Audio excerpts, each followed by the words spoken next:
Watu wa Mungu, Bwana Yesu asifiwe. Kipindi cha mahubiri kimerudi tena kwa kishindo kwenye Sound Candy Talk. Tunakufundisha, kukuelimisha na kukutia moyo kwenye Daily Bite, mafundisho kamili ya Biblia kila siku kwenye runinga uipendayo ya Sound Candy Talk.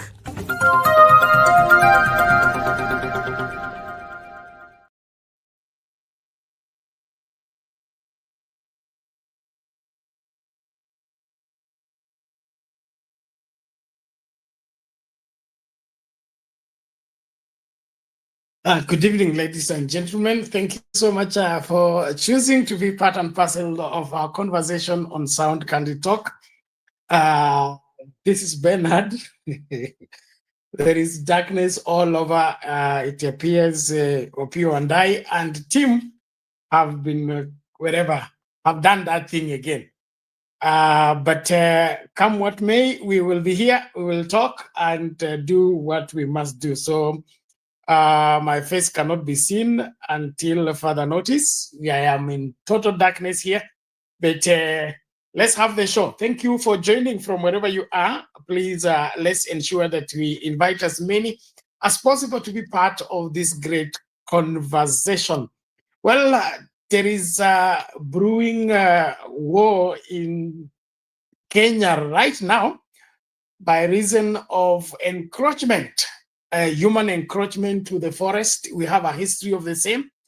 And now it appears the Ruto regime has made it official. The logging at Karura forest is something that Kenyans are worried about. Now there is more to worry about in the sense that there is part of the forest that has been given out licensed for development by a private developer, and is the middle of the forest. And from the look of things, that they have been authorized to do that. Now, this evening, we are treated to another twist on the same when CS Environment Duale now cancels the license by name and the forest, the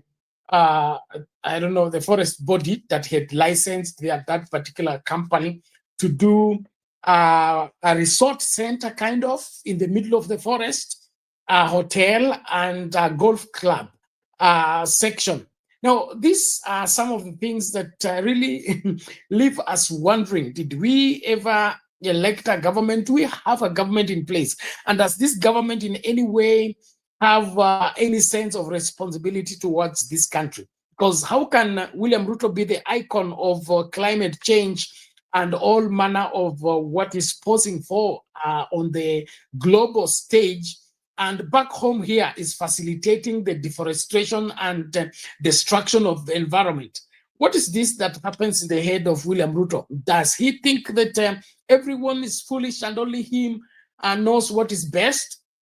Now, while that is on our mind and on our hearts and worried about it, the Association of Veterinary Officers or veterinary officials have opposed the so much drummed up campaign for livestock vaccination countrywide by none other than William Ruto.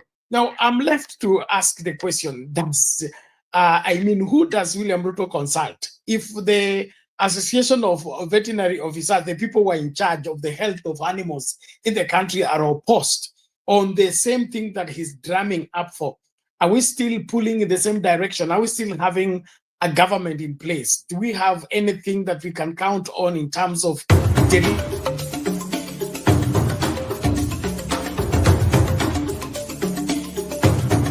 Je, una maoni, malalamishi au kauli kinzani? Tunakusikiliza kwa maana wewe unatutazama. Wasiliana nasi kwenye simu 0718454585 au andika ujumbe mfupi katika barua pepe soundcandytalk@gmail.com.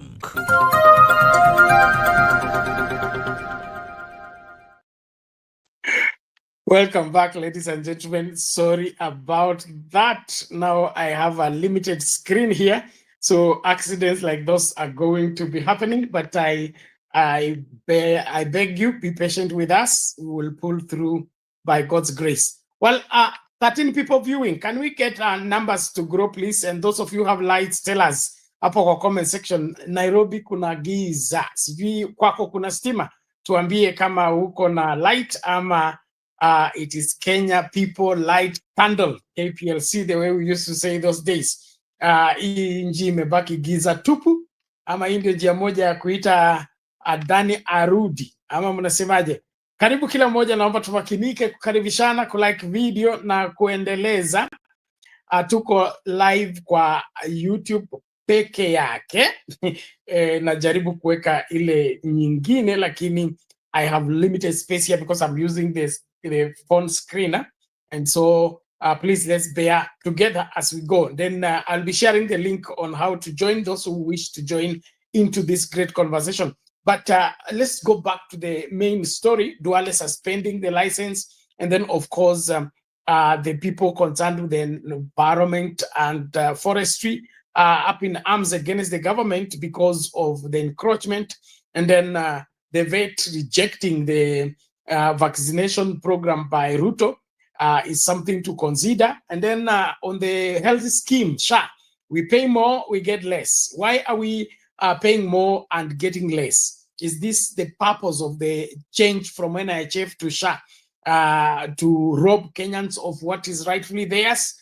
Mtaniambia nyinyi, mimi niko hapa kusikiliza. Asante sana. Naomba tafadhali kwa comment unatuambia uko wapi. Kama kwako kuna stima utuambie, tuhamie huko, tuone kama tuta survive. Namuona Dahi Abdi yu amefika, asante sana. PS wetu Tuni Mhamud na kuona, karibu sana. Namuona huyu anaitwa Gypsy Corner, karibu kwa show, nashukuru. Naomba tafadhali tumakinike tunapoendelea. Leo tutakuwa wa sauti, masuala ya sura tumeficha leo kwa sababu ya Wandai akatuzimia stima. Basi ni kuvumiliana tu, hii ni nchi yetu. Tutafanya yale tunaweza, yale tunashindwa kufanya basi Mungu atatusaidia. Asante. Naomba basi tuangalie hii story ya kwanza, alafu tukaone vile mambo yanakwenda. Karibisha mtu, usitazame kipindi peke yako ama usikilize kipindi peke yako. Tuko hapa kung'amua mawili matatu ili tukamakinike katika kujua ni kipi ambacho kinapaswa kufanywa ili nchi hii ikakombolewe kabisa kabisa. Let's listen to what Duale said about the licensing of a private developer in the middle of Ngong forest. This is serious. Let's hear this. All right, now just a few moments ago, Environment Cabinet Secretary Aden Duale announced that he has suspended the 2 licenses issued to Karura Golf Range Limited by the Kenya Forest Service KFS and the National Environment Management Authority NEMA. CS Duale's statement reads, and I quote, "My attention has this evening been drawn to a special use license issued to Karura Golf Range Limited by Kenya Forest Service on the 14th of June 2023 for the development, operation and management of a golf range, restaurant and mini golf park in Ngong Road Forest, Nairobi County. Also brought to my attention is an environmental impact assessment license issued to the aforesaid company by the National Environmental Management Authority on the 28th of November 2024. Consequently, I have directed the Chief Conservator of Forests and the Director General of NEMA to suspend the 2 licenses and prepare a detailed brief on the matter within 72 hours. My office will provide a way forward on the matter that has attracted great public interest after the briefing by the CCF and the Director General of NEMA. KFS has been directed to refrain from issuing any additional special licenses. An audit of all licenses previously issued will be conducted in due course to ensure transparency and accountability." End quote. Haya, umeyasikia wewe mwenyewe, Duale huyo akitupilia mbali leseni ambayo imepewa watu special, na nchi imeteseka sana katika mikono ya hawa watu wanaitwa special. Yaani wale wanapewa special treatment kwa sababu ati hao ni walala hai, sisi wengine tukiwa walala hoi. So kile kinachoendelea hapa ni kwamba mtu alikuwa amebeat akapewa hiyo tenda ya kufanya nini hiyo tenda ya kujenga katikati ya forest alafu sasa inakuwa eti kwa sababu ya hiyo basi yeye apewe nafasi ya kuharibu mazingira akileta yale tumezoea kuambiwa wanatuletea maendeleo. So inaonekana kuna think fighting fire here. This is firefighting, yeah? Trying to manage the crisis. In my analysis and observation, ni kama mtu amepatikana ameweka mkono kwa chungu, alafu imejulikana ni nani, kwa hivyo anatoroka, na katika kutoroka mpaka atafutie mwingine atakayeweka lawama juu yake. Sijui wewe unaonaje mambo haya? Naomba maoni yako tunapoendelea na mjadala usiku wa leo. Tunaangazia hilo suala la forest, suala la vaccination of animals, na suala la SHA tunalipa pesa nyingi, lakini ile faida ambayo tunapata ni haiambatani na ile gharama ya malipo. So ningependa kujua tu wewe unaonaje mambo haya? Unafurahia kwamba hii serikali ya William Ruto inatekeleza wajibu wake ipasavyo, ama ni kipi ambacho kinaendelea? So it is clear there that either there is a disconnect between the Ministry of Environment and the forestry people and the NEMA people, which to me it looks like it's hypocrisy. What Duale is doing and what Duale is giving us, it's firefighting. Mtu amepatikana kama ameramba sukari, mdomo yote imejaa sukari, lakini anasema sio mimi. So sijui unaonaje? Kumekuwa na tuhuma kwamba yule anaongoza the loggings in Karura forest kwa kubeba miti na kuuza ni mtoto wa William Ruto. Sijui unaonaje mambo haya? Naomba utoe maoni yako.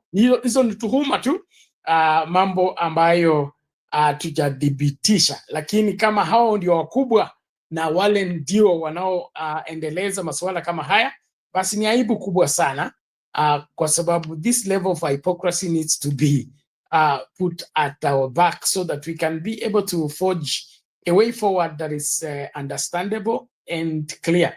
Well, I want to appreciate everybody as you join. Please, karibisha mtu, makinika. Maoni yako either unaweka hapo kwa comment section ama unatumia link nimeweka kwa comment section.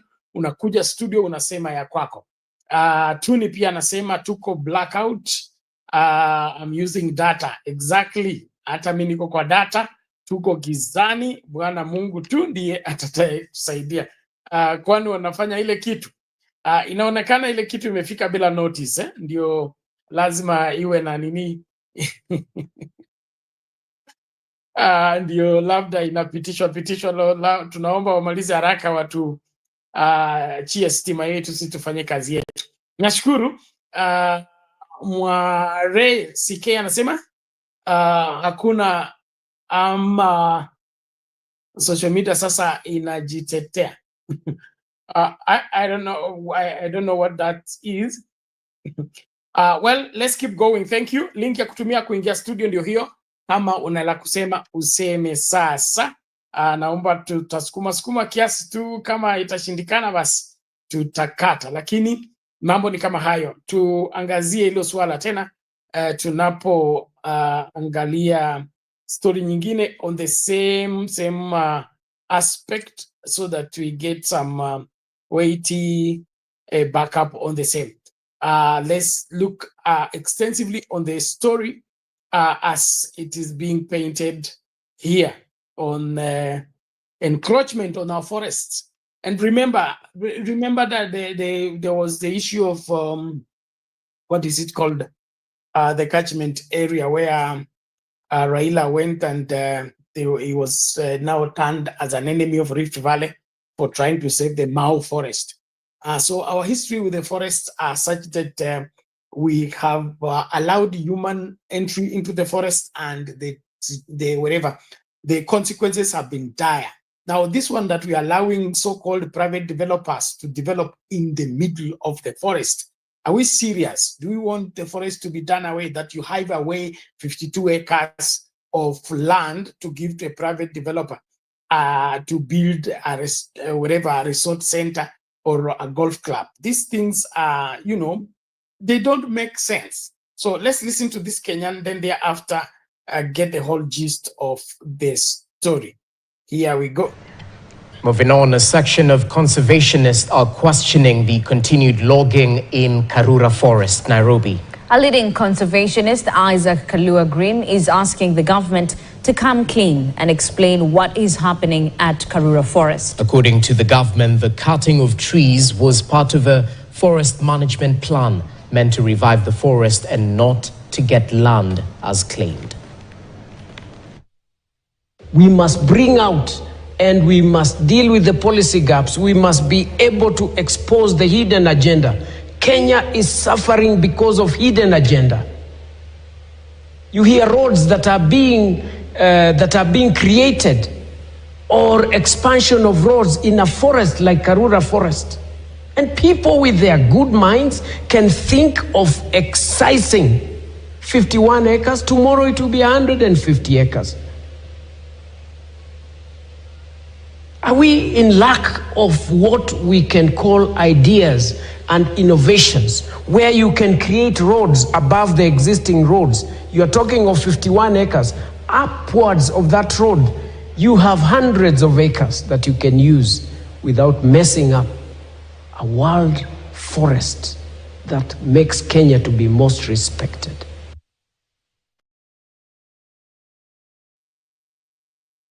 Tonight, a restaurant and a golf course in the Ngong forest. That's where we begin tonight. The National Environment Management Authority, NEMA, the Kenya Forest Service, and Kenya Pipeline Company, all government agencies, have allowed a private developer to put up a leisure and entertainment joint in forest land. NEMA, however, says it gave a conditional license because KFS and Kenya Pipeline did not oppose the project, which is to be put up on away leave. In a statement this evening, NEMA said the Director General has directed environmental inspectors, the NEMA police unit officers, to undertake urgent inspections of the proposed site and take appropriate corrective action. Ben Kirui with this report that is also about growing concerns about encroachment of protected areas by private developers, with the government seemingly complacent. There appears to be a growing appetite for the encroachment and exploitation of forest across the country, with the latest target being Ngong Forest, specifically the Ngong Forest Section 1. Nestled within this serene forest, a construction site has already been mapped for a proposed restaurant and golf club. The peaceful ambience will soon be replaced by the relentless noise of power source and tractors working tirelessly to build these commercial projects. But who exactly is behind this encroachment of protected land? According to an investigation report dated 17th December 2024 by NEMA, the project is under Karura Golf Range Limited, with the project representative listed as one Amos Ngeno. NEMA says the project has not commenced and thus there is no violation. However, in a letter dated November 28, 2024, the National Environment Management Authority, NEMA, granted approval for the development, stating, and I quote, "This is to certify that the environmental impact assessment project received from Karura Golf Range Limited regarding the proposed restaurant and golf range within the KFS Ngong Road Forest Station has been reviewed, and a license is hereby issued for the implementation of the project." Meanwhile, the Kenya Forest Service KFS, whose responsibility is to protect and manage state forest, has yet to clarify how the approval for this encroachment was granted. The Forest Conservation Body issued a special use license on the 14th of June 2023, granting Karura Golf Limited permission to develop, operate, and manage the golf range, restaurant, and mini golf park in Ngong Road Forest Station. NEMA says Kenya Pipeline also approved the project, which is said to be on the way leave. This latest invasion of Ngong forest comes just days after a public outcry erupted over the Kenya Forest Service's approval of a 51.64-acre way-living Karura forest granted to the Kenya National Highways Authority, KENHA, for the expansion of Kiambu Road. The decision was made following the 61st Board of Directors meeting on March 26, 2024, and KFS invited Kenya to engage in the issuance of a special use license to facilitate the project within the forest. We must bring out and we must deal with the policy gaps. We must be able to expose the hidden agenda. Kenya is suffering because of hidden agenda. You hear roads that are being created, or expansion of roads in a forest like Karura forest. And people with their good minds can think of excising 51 acres. Tomorrow it will be 150 acres. Karura forest is a public property, is a public entity. The road is also a public good, okay? And I can tell you of the public and private institutions along that road, which were part of Karura forest. The golf course in Mudaiga was part of Karura forest. I don't know why the stakeholders are not talking about it. A statement issued Tuesday evening by NEMA states that the Director General NEMA has directed a team of environmental inspectors and the NEMA police unit officers to undertake urgent inspections of the proposed site and take appropriate corrective action, including a proposal on the suspension of the license. Ben Kirui, Citizen TV, Nairobi. Mambo ni kama hayo wa Kenya, basi forest zimevamiwa na private developers ambao mnawajua ni kina nani. This is one of the things that are very disturbing when it comes to the Kenya Kwanza administration, where decisions are taken and actions are followed by those decisions, and then when they become very unpopular and the masses rise up against it, you see them recanting, but as just an escape route to bring back the thing again. If you remember, 4 years ago, Tobiko, who was, I think, Minister for Environment then, we had this row about Mao Forest and why people should vacate Mao and why Mao should be saved because it's an important catchment area. Now, how do we, at the same time, when there was so much pressure being placed on the people to be thrown out of Mao Forest so that it can be saved, how do we now turn around and then begin to give part of Ngong Forest to a private developer? And then that development is taking place in the middle of the forest. Now, if it's taking place in the middle of the forest, means now it can grow to any direction. And we may be passing, we think there is a forest here, but people have already encroached and taken the whole of it for their own benefit. Now, you're moving the hunters and the gatherers from Mao Forest. You're banning their houses that are made of grass, but now you're allowing wherever somebody to go and build a resort center in the middle of the forest. So what wisdom is this? What kind of judgment is this that informs Ruto and team to make decisions such as this? And then, of all, I mean, I don't think Kenya has a problem of land. You all know I've been to Marsabit, I think 3 times. When we took I took the relief food that we collected and raised on this platform. The kind of space you see empty, dry area, yes, but vast of lands lies there underutilized. It can be put to use by people. I mean, all that is needed is the money to invest in that land and develop it and turn it around, make it productive. So this aspect of people, thinking that there is no enough land for people to join wherever for development. That's why now part of the forest is being asked to, or to be put to so-called development. To me, that's a joke of the year. What is needed here is not only sobriety, but a sense of responsibility. A sense of responsibility in a way that we can't let what we are depending on, what we are depending on for development, what we are depending on as an enhancer of. I'm trying to add public participation. Bear with me, public participation. It's I'm with a very unfamiliar gadget. I've not hosted the show on phone for ages, so I don't know. Some things I'm learning it on the. Here we go. Add to stage. There you go. Thank you.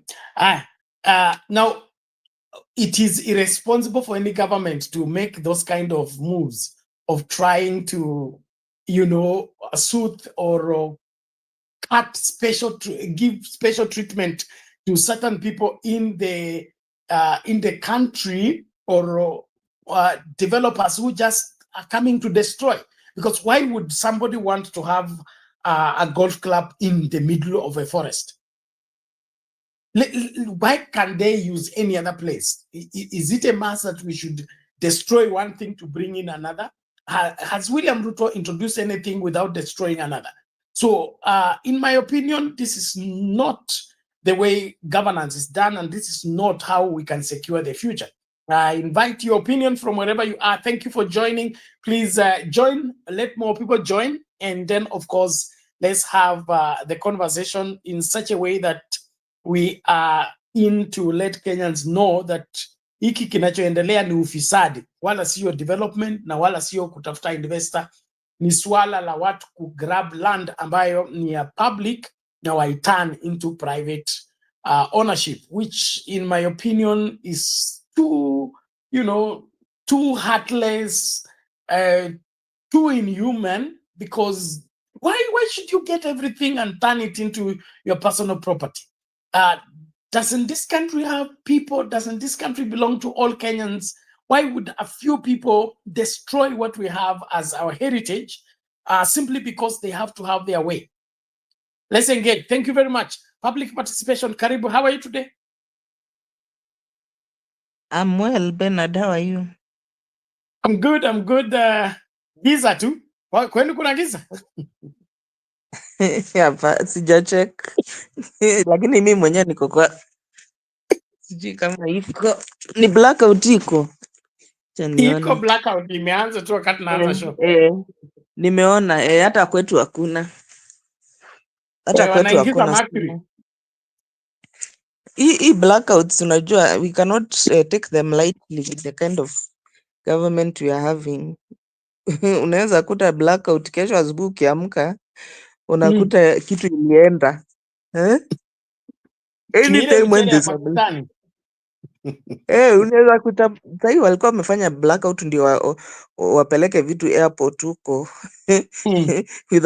without Kenyans knowledge. Sasa because siku hizi unajua Kenyans wana record alafu wanasambaza. Sasa wana time saa ile wanaona imefika masaa ya kulala, wana switch off alafu wanaenda wana smuggle Kenya, wana smuggle hivyo. That is how this government is operating. So mambo ya msitu it's actually forest mingi sana which are under sieke. Forest mingi sana ya under sieke. Sio Ngong peke yake, pia Karura. Niliona ingine ya Menengai huko, they were also mpaka wametengeneza barabara ya kupanda na huko.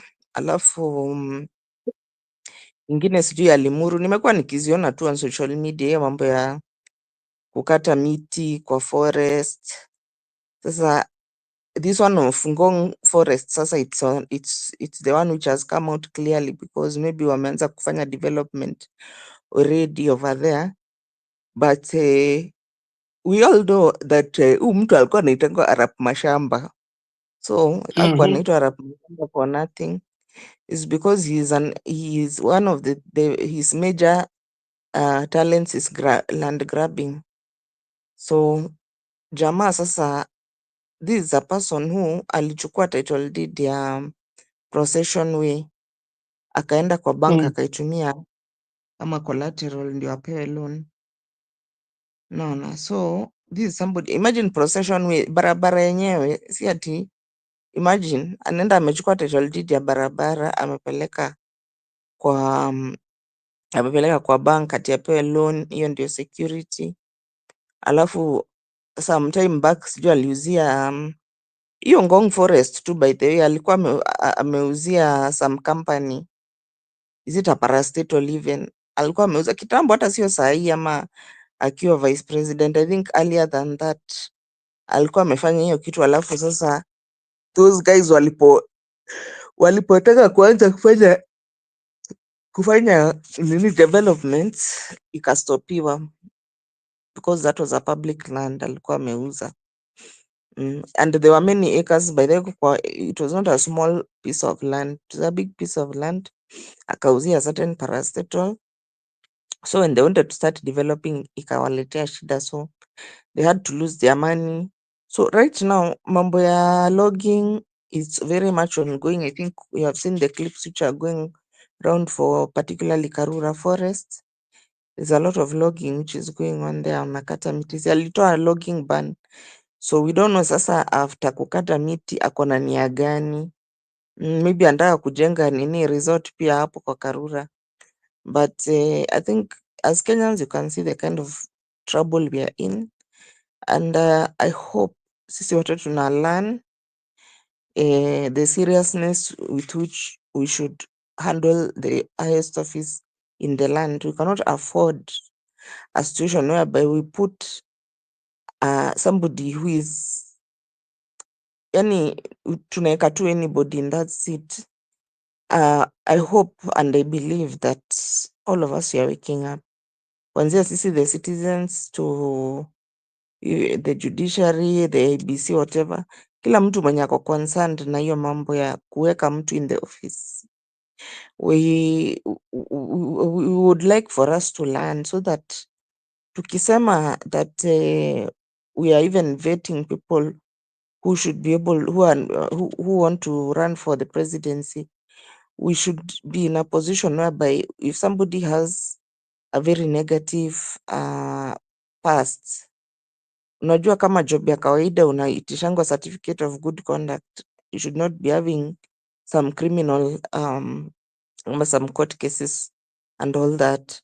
You should not be some criminal court cases, otherwise utapata your job. So in the same way, when we'll be vetting future presidents, we should take it with the seriousness that it deserves, because if you put somebody who is mediocre, if you put somebody who is a thief, you put somebody who has got no moral compass, who is extremely greedy, somebody who has no value for who has no regard for the value of life. If you put that type of a person on the seat, you will just get, it's like giving a gun to somebody who is like a mad person. You go and find somebody is mad, they are walking naked, then unachukua gun unampea. That's the kind of thing that Kenyans, we did when we put this guy on the seat, because now he has the power. He has the power, he's on the seat, he can manipulate judiciary to rule in his, he can, in fact, not manipulate, but intimidate. Even not manipulate, he is his intimidation. I was listening to a certain professor who was in Strathmore, and he thinking that because he's in a private institution, then he has security of Kenya, and therefore he can be able to, he then can be able to speak truth to power. But I understand that Zaka called the leadership of the Strathmore University and asked them to remove the guy because the guy is critical of him. So once the guy was removed, he then put his son-in-law, who's a Nigerian who has married his daughter. He put the son-in-law in that position of that Professor mwenye alifukuzwa because he was criticizing the guy from the beginning. On top of that, the guy had written some books and he wanted, he had tried to get them sold through universities. And I understand that there was a follow-up up to that level to make sure that any university that has anything to do with that man will face the music. So already there are so many people who are being intimidated. Sometimes you may think that some rulings don't make sense, but you don't know behind the scenes the type of intimidation which is going on. You see, Zakayo, what he wants a situation whereby we are back now to Moi era, because his blueprint is actually the Moi era. That is the blueprint which he is using. And he knows he's extremely unpopular, the same way that Moi was very unpopular. But he plans to just use the same strategies, like creating tribal kingpins, rewarding them, and using them to manipulate their respective tribes. So that is what he wants. He wants a scenario whereby even if you hate him, you don't want him, but he can be able to hold on to power as long as possible. That is what he actually wants. If you listen to his daughter, there's a time she says that, the dad will be there for 7 years. Another time you listen to him, he says that we are going to make sure that there'll be no slums in the next 15 years, meaning that he's planning on staying on the seat for 15 years. So his modus operandi is exactly like mine. If you look at everything, including mambo ya grab, during Moi time, grabbing was so rampant that Moi was even issuing out, was even giving people land on which public toilets are built. You go, you find a place which is holding a public toilet for city council, and the title deed is given someone that is your property, or even land that is belonging to parastatals or government. They are being dished out left and right. So that is what is there. And I don't know how much we can do as Kenyans. We really tried, like the one for Adani, thanks to the guy who blew the whistle, Nelson Amenya, and the things that conspired against that deal, including charges being put against Mr. Adani in the US. But going forward, I just want Kenyans to learn something from this, what is happening to our country, and to take the election of presidency seriously. It's not a matter of atupangwingwi kind of narrative. It's not a matter of kumera narrative. It is a very serious office which can make or break every Kenyan's life. So when somebody just comes with slogans, atupangwingwi, or dynasty, or this and the other one, and you just follow him blindly, like that piper who was paid to play the pipe, and then all the rats to follow him to the ocean and drown there. We cannot afford that. And I'm really hoping this is an eye-opener to all Kenyans, that you have a fiduciary responsibility to make sure each and every Kenyan, not only us as citizens, after people who are in ABC, the people who are in judiciary, that we make sure that we bar people who are not worthy of that office. Because if you put a mediocre person there, if you put someone who has got no moral compass, no patriotism in him, he just believes that Kenya is a piece of cake, which now is our turn to eat it properly. And now that I have all the instruments of power, and all the organs under me. And I've made sure that I've bought even the independent organs of government. I've made sure that if it's the judiciary, I have sworn in judges who are rejected because of their lack of integrity, so that they're supposed to pay me back when cases are taken to court. I compromise the integrity of the parliament by buying all the legislators, so that when I bring a bill, it just passes because I have paid for the majority. They are on my side. And now, of course, with this broad-based government, there's actually no one to even speak against him. That parliament now, I think if they are there, you can count them on one hand. The people who can now speak truth to power and who can hold the government accountable. After ODM entering into the government, they can now no longer be in a space of criticizing, because they are now the ministers. So when you are the minister, your boss is the president. You can't criticize him, which of course was what Zakayo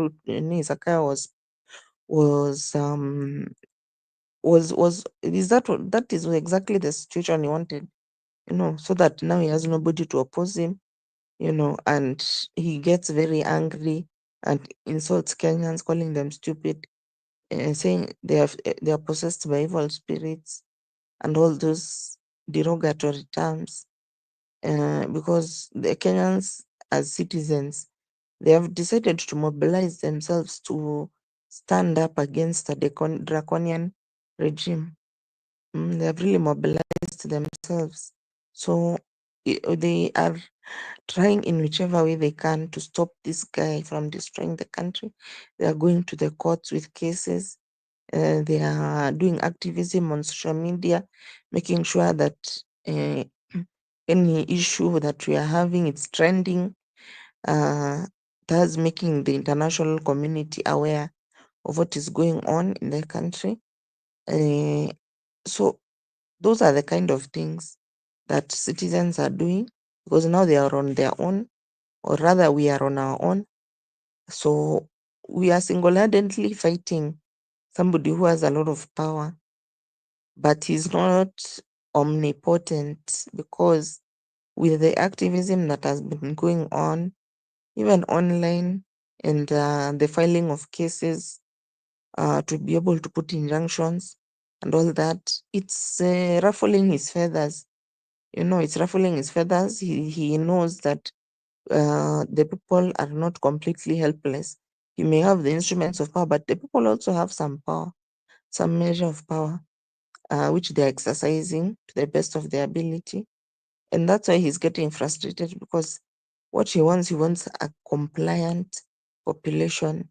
He wants people who are compliant. The way during Moi time, he had crushed all the dissent to make sure that if he's not bribing you, he's abducted you, he's torturing you in dark cells somewhere in Nyayo chamber, Manyati house, Nyayo torture chambers.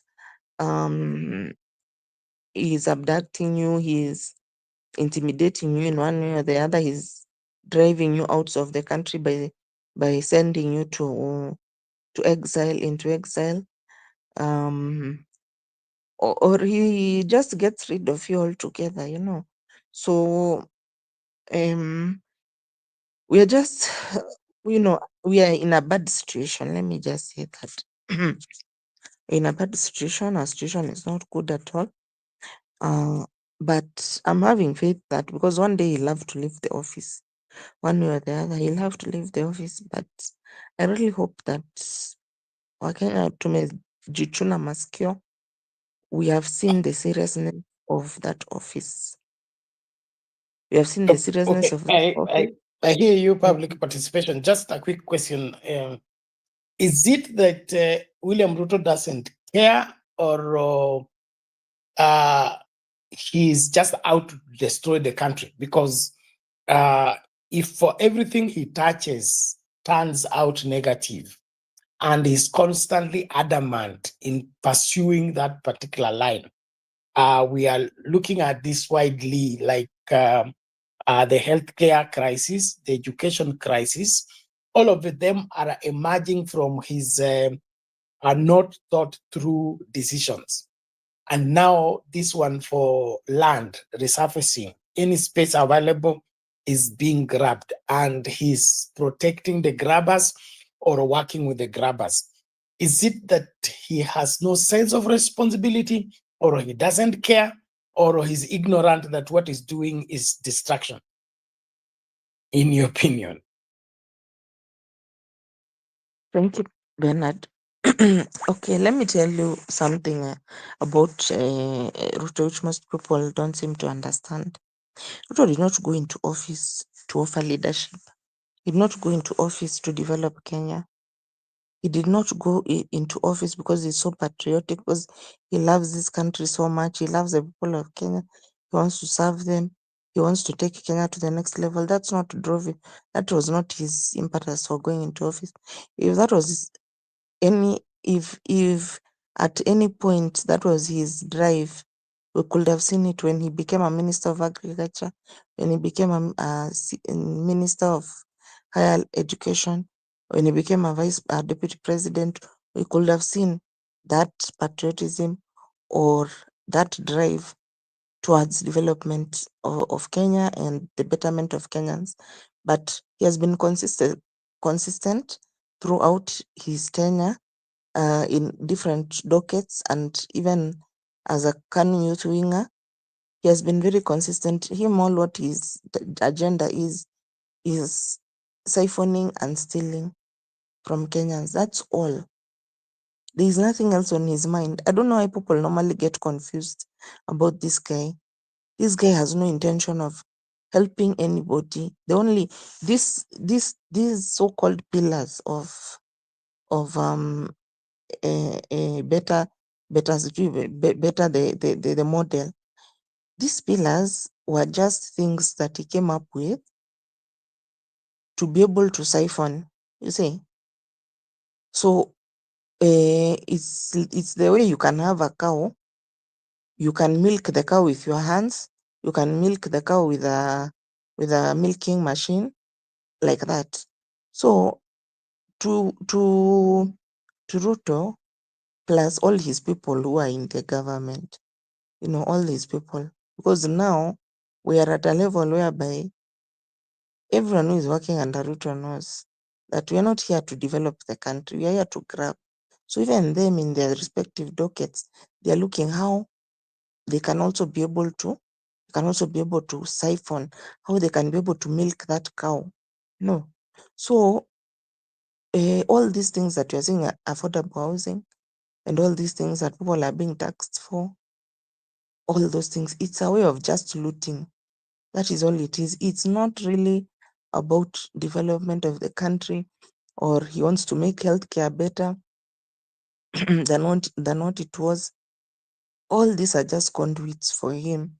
Kitambo, I used to hear when he was a deputy president, that he has accounts, different bank accounts for his different stealing in any corruption ventures.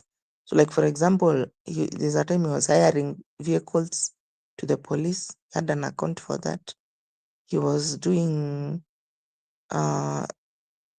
NCPB, his cronies and his sister and all, he sends them there.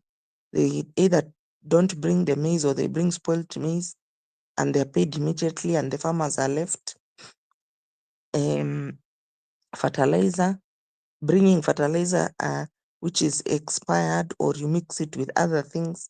That happened in 2008 when I was a minister of agriculture. It's not now when these things have started. So what it is that all these things, they are conduits how we can be able to milk country. Because him, when he came into politics, even from after university, the only target he had in his mind is how much can I be able to get as long as I'm in this seat. And in his mind, he's trying to compete with, for example, the Kenyatta family, other dynasty families, even across Africa. He wants to be the richest possible. So that's why you can see him up and down. He's busy trying to look for, where can I get an extra coin? Can I be able to tax these people this way? Can I be able to tax here, tax there, tax the other one? I grab this place, I grab this other one. No. So that is exactly what he wants. He wants a scenario whereby we want to force, we put something and force it down the throats of Kenyans, lying to them that we are making things life better for them. But in actual fact, those so-called things, pillars that you're talking about, is none of them which is working. Or do you think that he's not aware that right now with SHA, the percentage of the amount which they are paying, or they are not even paying, rather, they are saying that it's 13%. When it was NHIF, you could get complete payment.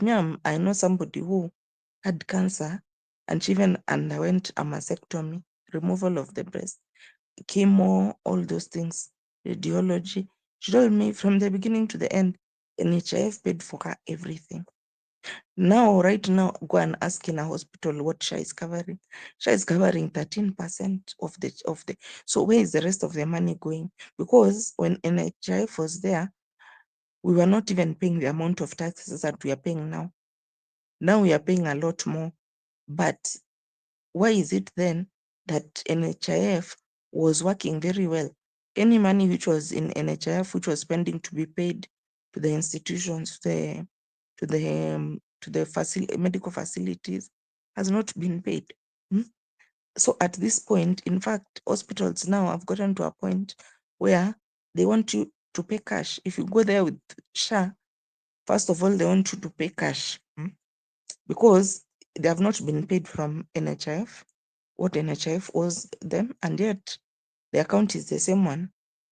It's just a transition. So they cannot refuse to pay the medical providers in the name of that we have to audit these things. I don't know what not stories that you're giving. Well, they have already siphoned that money through the person who was there, the CEO who was there, who was chased away. He stole money. And you cannot tell me right now in this country the way it is that you can steal money and you're not giving Nani a cut. In fact, he's the one who is supposed to get the highest cut. Where you just get a small cut, but the majority bulk of all these embezzled funds is going to him. I can assure you of that. So as I was telling you, back when he was a deputy, there was this story that he has different accounts for different things.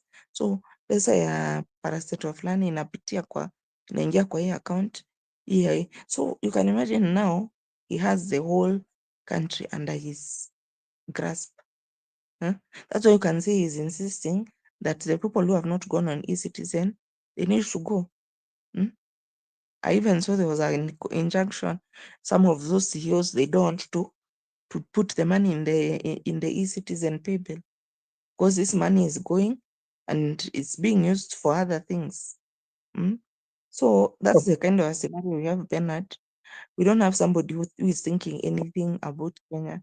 He's just in Kenya as that cow, and all this miradi that he has is like a milking machine. The way you can put a milking machine on a cow, you cannot say that milking machine is helping the cow. No, it's just a means of you being able to get the milk from the cow. So that's what this guy is all about. He doesn't give a damn about Kenyans, about their health, about the education. Public participation. If I hear you well, what you're saying is that William Ruto is determined to milk this cow called Kenya until it drops dead. He doesn't care whether it dies or not. And if that is the case, what lessons are we drawing from this as Kenyans? Because one of the frustrations I have is on how the tone I'm hearing on social media and otherwise, that Kenyans are ready to elect anything else except Ruto. If we are going for no other criteria other than getting rid of Ruto, are we not going to end up in the same place even after having that chance of electing someone else? Yeah, okay. There was a survey which was done about Kenyans, whether they have trust in this regime, and only 1% came out to say that they have trust, meaning 99% of Kenyans have no faith in this guy, as they should rightly, based on his actions, be. What I know is Kenyans now, they have woken up. Even the people who are supporting him. In fact, his fiercest critics, even when you go on social media, they're usually people from his community and the people who voted for him. Because a lot of young people voted for him, thinking that he'll bring change. So I think there is a way in which we have been character developed as Kenyans to really think very well before we back up somebody. He has been a lesson that don't just back up somebody because he has nice words, because he's telling you dynasty versus hustler, because he's telling you hatupangwingwi, all those things. Now I believe Kenyans will be more keen to look at, if I can see from the discussions which I see from social media, particularly X, it's that they are looking at some people who are being fronted as the next contestants, and they are saying no. Like, for example, Matiang'i.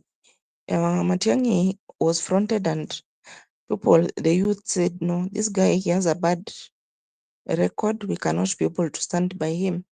So he had to step back kidogo. At times when Karura is coming on, she's also being held to task over the election of 2007, her role. So people are being held to account. And that's why you can see Okiya Mtata ended up becoming quite popular, because him, at least he doesn't have scandals. So Kenyans have learned something. They have learned from this guy that you cannot just support somebody because he says he'll do ABCD. You have to look back at his record and see what kind of a person that you're electing. Because even when it comes to these deaths which happened during the protests, over 300 people were killed. And this is very much in line with his past, because during 2007 elections, there was a lot of post-election violence. People were killed especially in Rift Valley. And also, before that, he was very much instrumental in displacing a lot of people in the Rift Valley, particularly places where there was a big Kikuyu population, like Molo, Band Forest, Kuresoi, and all those areas like Kiamba. So he has been very much, people have really learned a lesson, because we have never been in this kind of a quagmire before. Maybe the time we came close was during Moi's time, is when we came a bit closer to the kind of situation we are finding ourselves in. In Moi's time, after these blackouts which we are seeing now, at least during Uhuru's time, I don't remember there being blackouts. But in this government, which is like Moi's time, there was a time when we were not having electricity. We used to have power rationing almost half a week, and yet still the power bills were very high, astronomically high, and we are still not getting power. So Nani, that's where he's taking us. I don't expect much, but what I appreciate, we have really learned a lot of lessons from since when this regime took over power. Every single time we are learning a lot. And I think Kenyans, other than maybe the people who are not very conscious, like maybe people in the rural areas who may still be thinking in terms of tribe, in terms of the person who comes to hype them up, or brings an adversarial stance that it's us against those people, it's us against this and the other. Now people have seen for themselves that your message is not what matters, but your record is what matters the most. Thank you. Okay. Thank you, public participation, for that elaboration. And analysis of the kind of personality we are dealing with as far as management of this country is concerned. Now, back still on that issue of lessons being learned from this Ruto experience, I fear that the progress in terms of people looking for quality leadership is not yet where it should be. In terms of people being swayed by reason of certain occasions taking place. I want us to look back. Let's look at 2013 elections. The 2013 elections was our first election in terms of general election under the new constitution. And then that ICC case twist came into play from the inside information. Kibaki had already arranged for his successor, and he was to hand over power to another person, not to Uhuru Kenyatta, not to Ruto. But when the ICC case came up, and then the Ruto and the Ruto were on the first lane in going to defend themselves in the Hague, that became a factor that swayed the voting patterns of the people in that 2013. And it became so fierce that people would stake their lives to save their two. Hawa ni watoto wetu mpaka tuwaokoe, hata kama wamekosea ni wajibu wetu kuwaokoa. Then we saw we lost the whole argument. We lost an opportunity to get people who believed in the new constitution get into power so that they can help the implementation of the same. We ended up electing people to save them, other than save the country, other than secure the new constitution that was too young at that point in time, that needed to be nursed and well brought up so that it's able to accommodate and help everyone.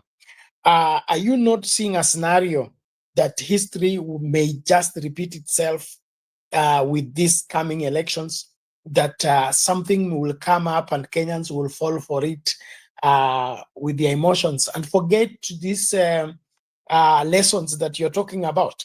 In our village, they say that it's better to treat somebody who has a wound on his leg, give him medicine, than give food to a hungry man.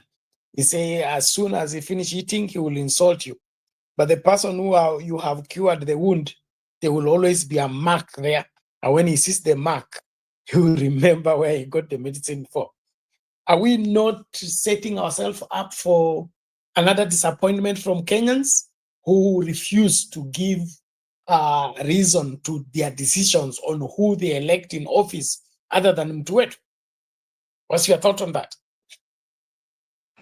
Okay. Okay, you see, we are finding ourselves in a situation whereby as Kenyans, which is it's like an unprecedented, because even during my time, I didn't see the kind of crisis that we are having right now. Because unfortunately, it's across board, it's touching in every area. There's no sector which you can say now, right now in Kenya, that things are working. In all sectors, things are not working. And Kenyans are really frustrated. If you can remember, the last time we had such kind of a frustration was during 2002, whereby people were completely fed up with Moi, and the time was right for him to exit the stage. In fact, I know for a fact that he just handed off to Uhuru to be able to save face, because if he would have stood by himself or him himself, he could have faced a serious embarrassment. The same people who are facilitating him to rig, because for him, I don't know if he has ever won up an election. He was rigging throughout. So even those who are helping him to rig, they looked at the country and they were like, even if they were benefiting in one way or another, they saw that the country is on its knees. So they had to do the need. I mean, there was no otherwise, you see. So I'm seeing a situation whereby we'll be having that kind of a scenario whereby Kenyans see that we don't have any otherwise. We don't have any otherwise. We have to get rid of this guy because it's too bad that we cannot live in a country whereby something as crucial as healthcare, surely. Healthcare is so paramount, and majority of Kenyans, they are not able to acquire private health insurance. So when you tell people now that SHA is supposed to be paying 13%, what are you doing? You're killing Kenyans, you see. Whereas they're coming from a background of NHIF, whereby NHIF could cover all your payments, even to India, or abroad to get some medical assistance which is not locally available. So I don't know, really, to be very honest, let me tell you, even in Rift Valley, don't let anybody delude you. Rift Valley, there's dissent, and because the problem is the same across the board. They're also having the same rough time that us we are having. So, and then they feel even worse because they're like, now this person should have we should be seeing some positive changes. Now, even us, who are his home people, his backyard, like I understand some people who are in Sugui, they don't even have electricity, that last mile that he normally sings about. Haijafika kwao, So it's like guys are fed up all over. And that time of Hague, it's kind of, we were fighting, like we were, the way it's like it was a war against Kenya or a case against Kenya. So I think that's why people just balkanized towards them. And then, of course, they both represent two big communities. So they had that support. But the way it was like, these are our people. So when they're in Hague, wakifungwa, it's like Kenya losing. You see, that was the mindset back then. But you see, by then, tulikuwa pia relax because we had a good governance from Kibaki.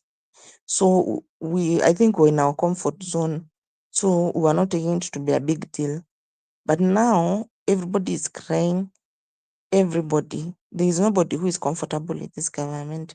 So I believe that somehow Kenyans, at least some, have gotten that consciousness that let's check on the person that we are. Let's not just follow somebody because he was from our tribe.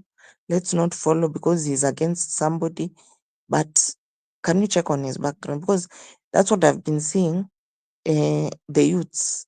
And the youths, they are so much on the social media, and they're the ones who have the majority of the population. Over 75% of the population is youth. So those are the people who have the numbers. Those ones, if they just balkanize among themselves, that's it. They at least, minus rigging, the person, any candidate can sell through. Thank you. Thank you very much, public participation, for that response. I want us, in the interest of time, to also give Mama Mary to give her views. But I agree with you in terms of the current situation we find ourselves in. I believe we can make a difference. But you said that 90% of Kenyans have trust issue.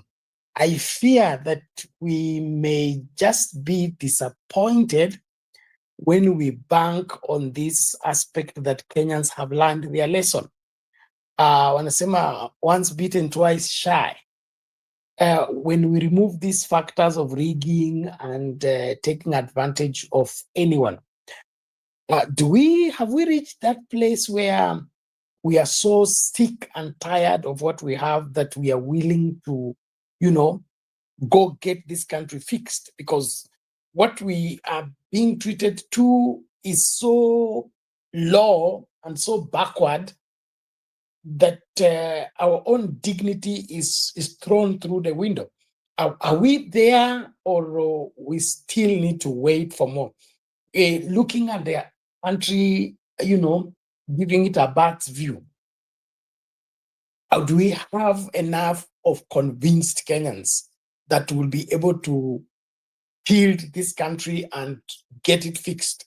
Because if our anger doesn't reach a level of no return and we want Kenya fixed badly enough, we may just revert back to those our tribal comfort zones, and probably this will be worse than when we first did that. So hold that thought as we take a short break. When we come back, Mama will give her views, and then we can weigh on that. Ladies and gentlemen, thank you so much for joining.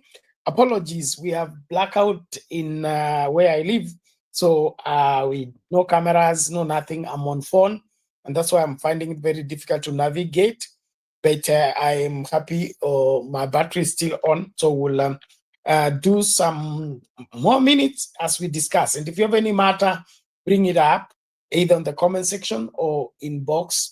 Then we'll be able to respond to the same. But my prayer and what I wish for each one of us is, let's bring the change. The change we are praying for, we should bring it.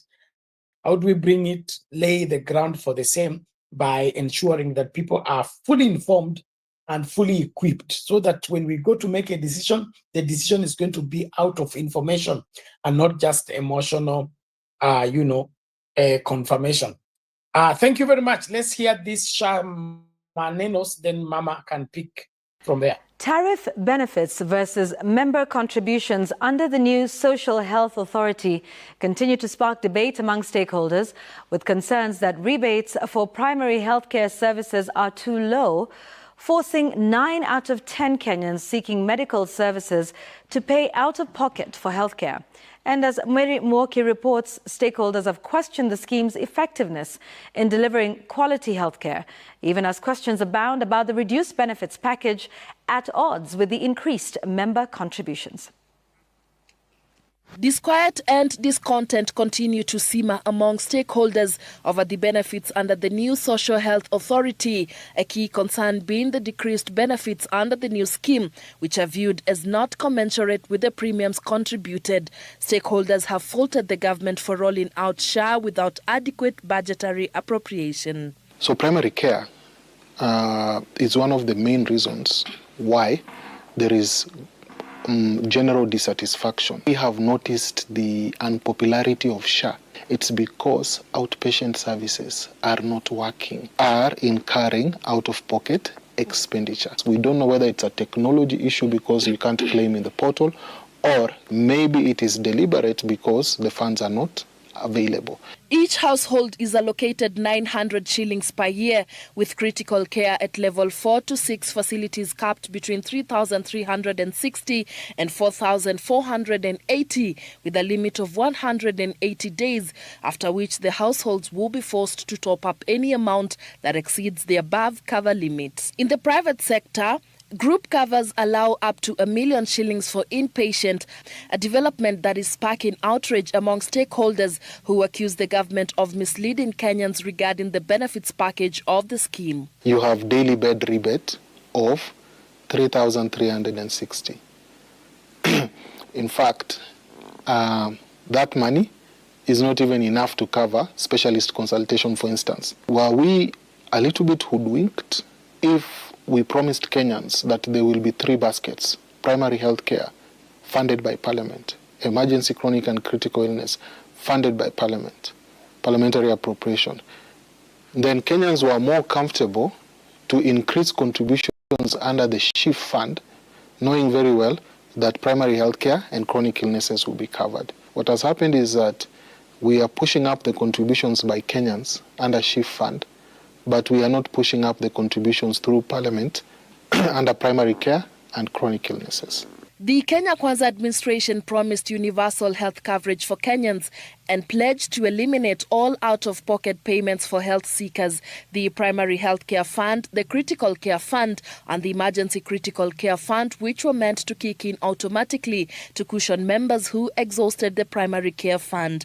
This year's budget allocations tell a different tale. The government allocated 4 billion for the Primary Healthcare Fund out of the 50 billion requested for the fund, which caters to 99% of health seekers. For the Emergency and Critical Care Fund, Treasury allocated 2 billion out of the required 75 billion. Two funds that are supposed to be state funded. That is the Primary Healthcare Fund and the Emergency, Chronic and Critical Illnesses Fund. Those two funds are largely responsible for most of the problems we have with the transition. The consensus that was arrived at during discussions with stakeholders is not what arrived in the Gazette notice. What arrived in the Gazette notice was something entirely different. It was a whittled down version of what had been discussed by the stakeholders, and the basis under which we believed that even if we increased contributions, the benefits will be able to justify. President William Ruto has, however, defended the scheme and cautioned critics to stop fighting the project and instead help mobilize Kenyans to register under the new scheme. Plan yetu ya kusonga mbele iko imara.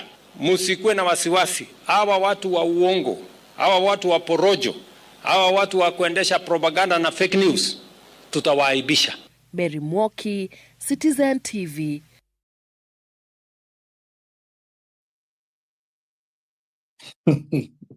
Mambo ni kama hayo, watu wa uongo, watu wanafiki, watu wa propaganda, wa porojo, tutawaaibisha. Interesting indeed. Well, let's hear Mama Mary. Mama Mary, how are you? I'm good, Ben. Bernard, I'm very okay. Nasalimia public participation. Wa Kenya wetu, comment section, habari zenu. Yes, Bernard, it's funny somehow, sometimes, when bweha anaita wanyama wale wengine bweha. That's the only likeness I can put. Na ninasema hivyo kwa sababu anajaribu kutupaka uchafu sisi, that we are propagandists, ni watu wa uongo, pepo chafu. Surely, when you look at this guy, he's living in a dream. Lakini nasema hiyo ni tabia yake, kwa sababu mpaka wakati wa leo hajabadilika. That is who he is. And we cannot be led by such a person. Every Kenyan, wherever they are, we know Ruto is a constitution delinquent. Kabisa, he knows nothing about, he don't want to know about the constitution or anything. And at this time, every Kenyan is angry, logical. Si ati ni propaganda hizo anasema, mambo ya uongo. We are angry because of his actions that are really not compatible with people's lives. Not even animals, people's lives. It's shocking. Mtu kama huyo kusimama mbele ya watu kuambia watu wanaongea uongo. Does he listen to himself the following day what he said yesterday? Mambo mbaya ambayo amefanya kwa nchi yetu na uongo imezidi kiasi. And I don't understand even these people who go defending him, what they think. Wakenya si wajinga, lakini vile tumelaliwa na huyu mtu, ni vile tu ameenda akajificha kwa hiyo state house, ambapo ameweka milima na mabonde ati hawezi fikiwa. But there is a logic way of people dealing with him, the way Kenyans are doing right now. They don't support his policies. They don't support anything that he says. Everything that we understand, he's a liar. Na si kuekelewa, it is true. This guy is a real liar. Na asirudi kufikiria ati aketi afikiria ati wa Kenya ni kumchukia wanamchukia. We really don't want him there. I wish he is doing this when he is not in that office. Kwa sababu labda angejielewa, ajue kweli mimi ni muongo. Lakini akiwa kwa hiyo ofisi, anaonekana mtu ambaye ni mnyama, si mtu. Because the behavior itself shows he is an animal.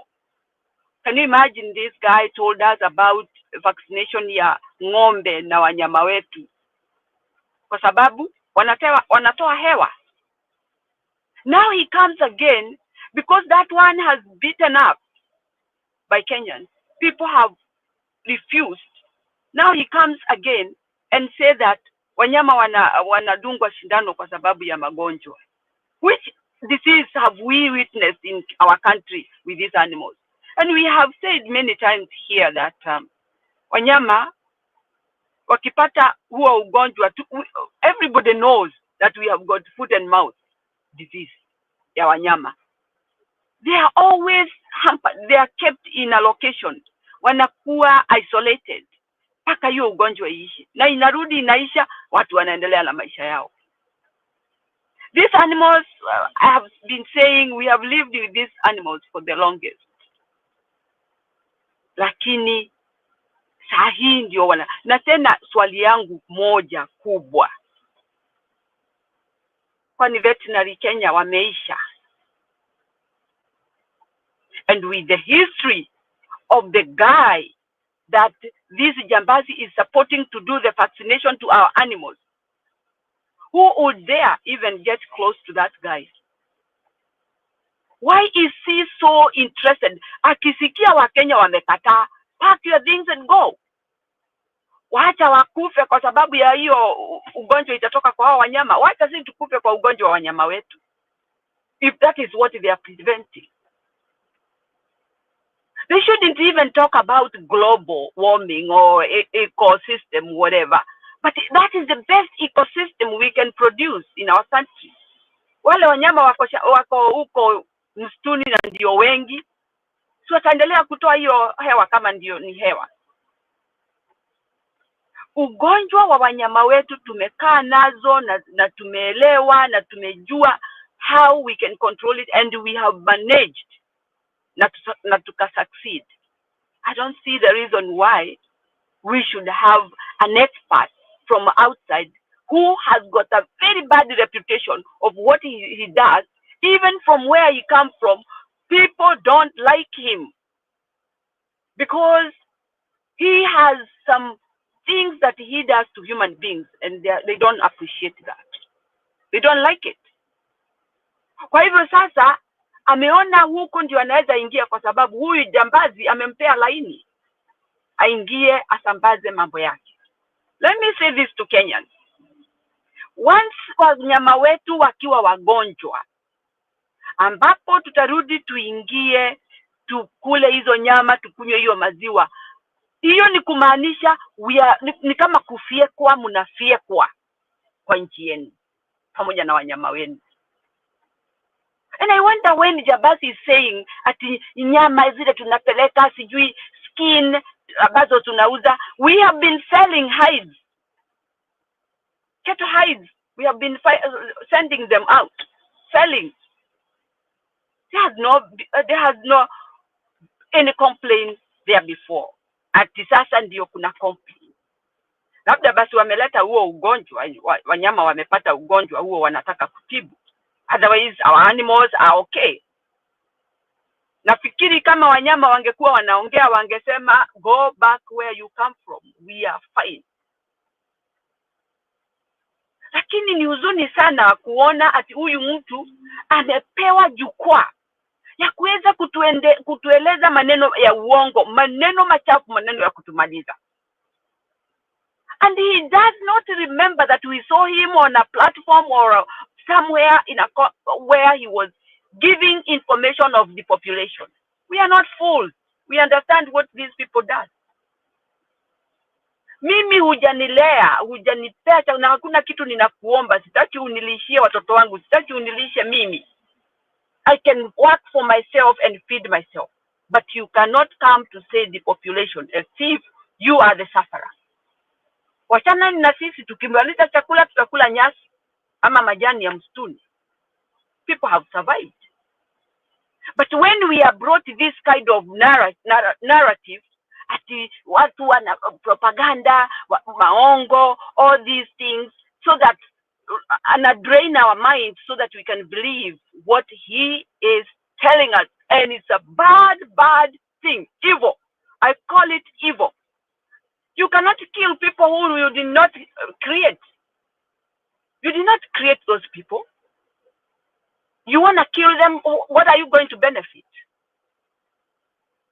Those money that they feel they give us, let them go away with it. Waone kama tutakufa. In fact, even those aids does not reach the poor people. Those aids help those people who are in the office, not even us. Hata sijawahi kutest hizo pesa za aids. I don't know where they go. The other thing I want to say, hiyo mambo ya SHA na SHIF. My children cannot access medication. Tena ukumbuke, Bernard, people are getting text message that you have successfully enrolled. Text message, you did not even consent. Hakuna kitu ulijaza, hakuna pahali uliulizwa swali hata moja. Ni kama kuchukua maji na kumwaga kwa shamba. Hivyo ni kumaanisha wewe umetupwa pahali hata hujielewi, hujui uko wapi. So now you start moving with the current information ambayo hata hujui utaanzia wapi. Na hiyo sasa ukienda kupeana kule unaambiwa that one does not work. Mnaona kama ni mchezo. SHA and SHIF does not work. Even if you have been sent that text message, you have successfully enrolled, it does not work. Na hata si it doesn't work. Why in the first place? Why are we moved from what people are used to a different one? And then it doesn't work. Why is it so? Why can't you open, if you want to do your own health insurance, you can still continue with your insurance, whatever you want to do, because they can be as many as possible. Your NHIF could have remained, fungua SHA, fungua SHIF. You see how many members will enroll. And that is how it goes. Even where I am, there are so many insurances. Na hakuna mtu anakataza yule mwingine aendelee na maisha yake. Unachagua, I'll go with this. I'll go with this. But Kenyans are being ruled that you are going to take this. Hata kama ni poison utakula. Can you imagine? That is how it is. And very sad. Because you have the right of deciding where to sit, where to stand, where to eat, where to sleep. You have a right to decide. But what I have seen is that Kenyans are being forced like animals. Ni kama mnapelekwa mnanda. Na unajua hata ng'ombe huwa sometimes they don't want to go to that mnanda.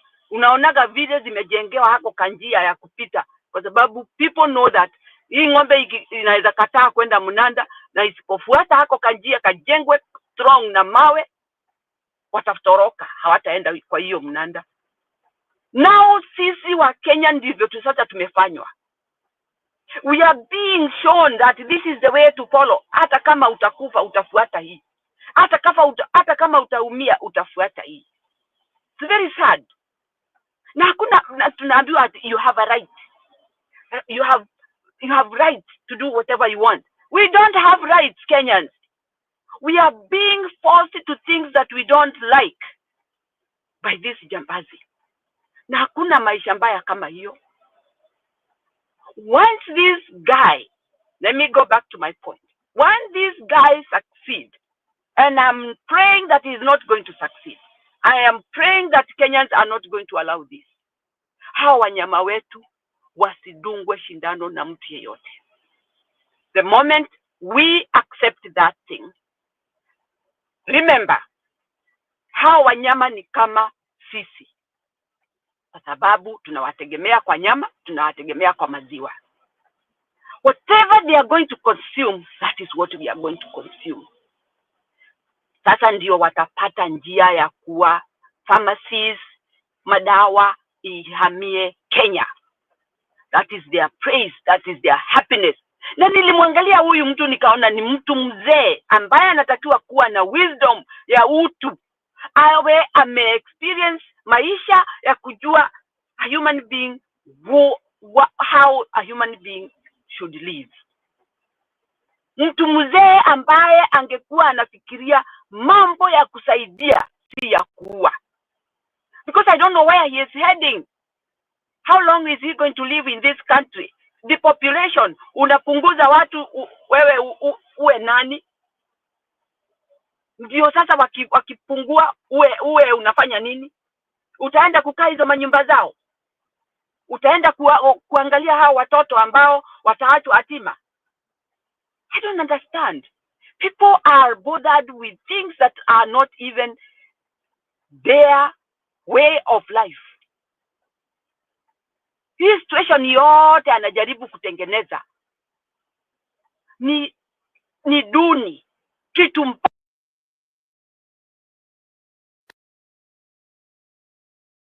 Don't understand it. Otherwise, Bernard conclude, Kenyans don't accept anything foreign.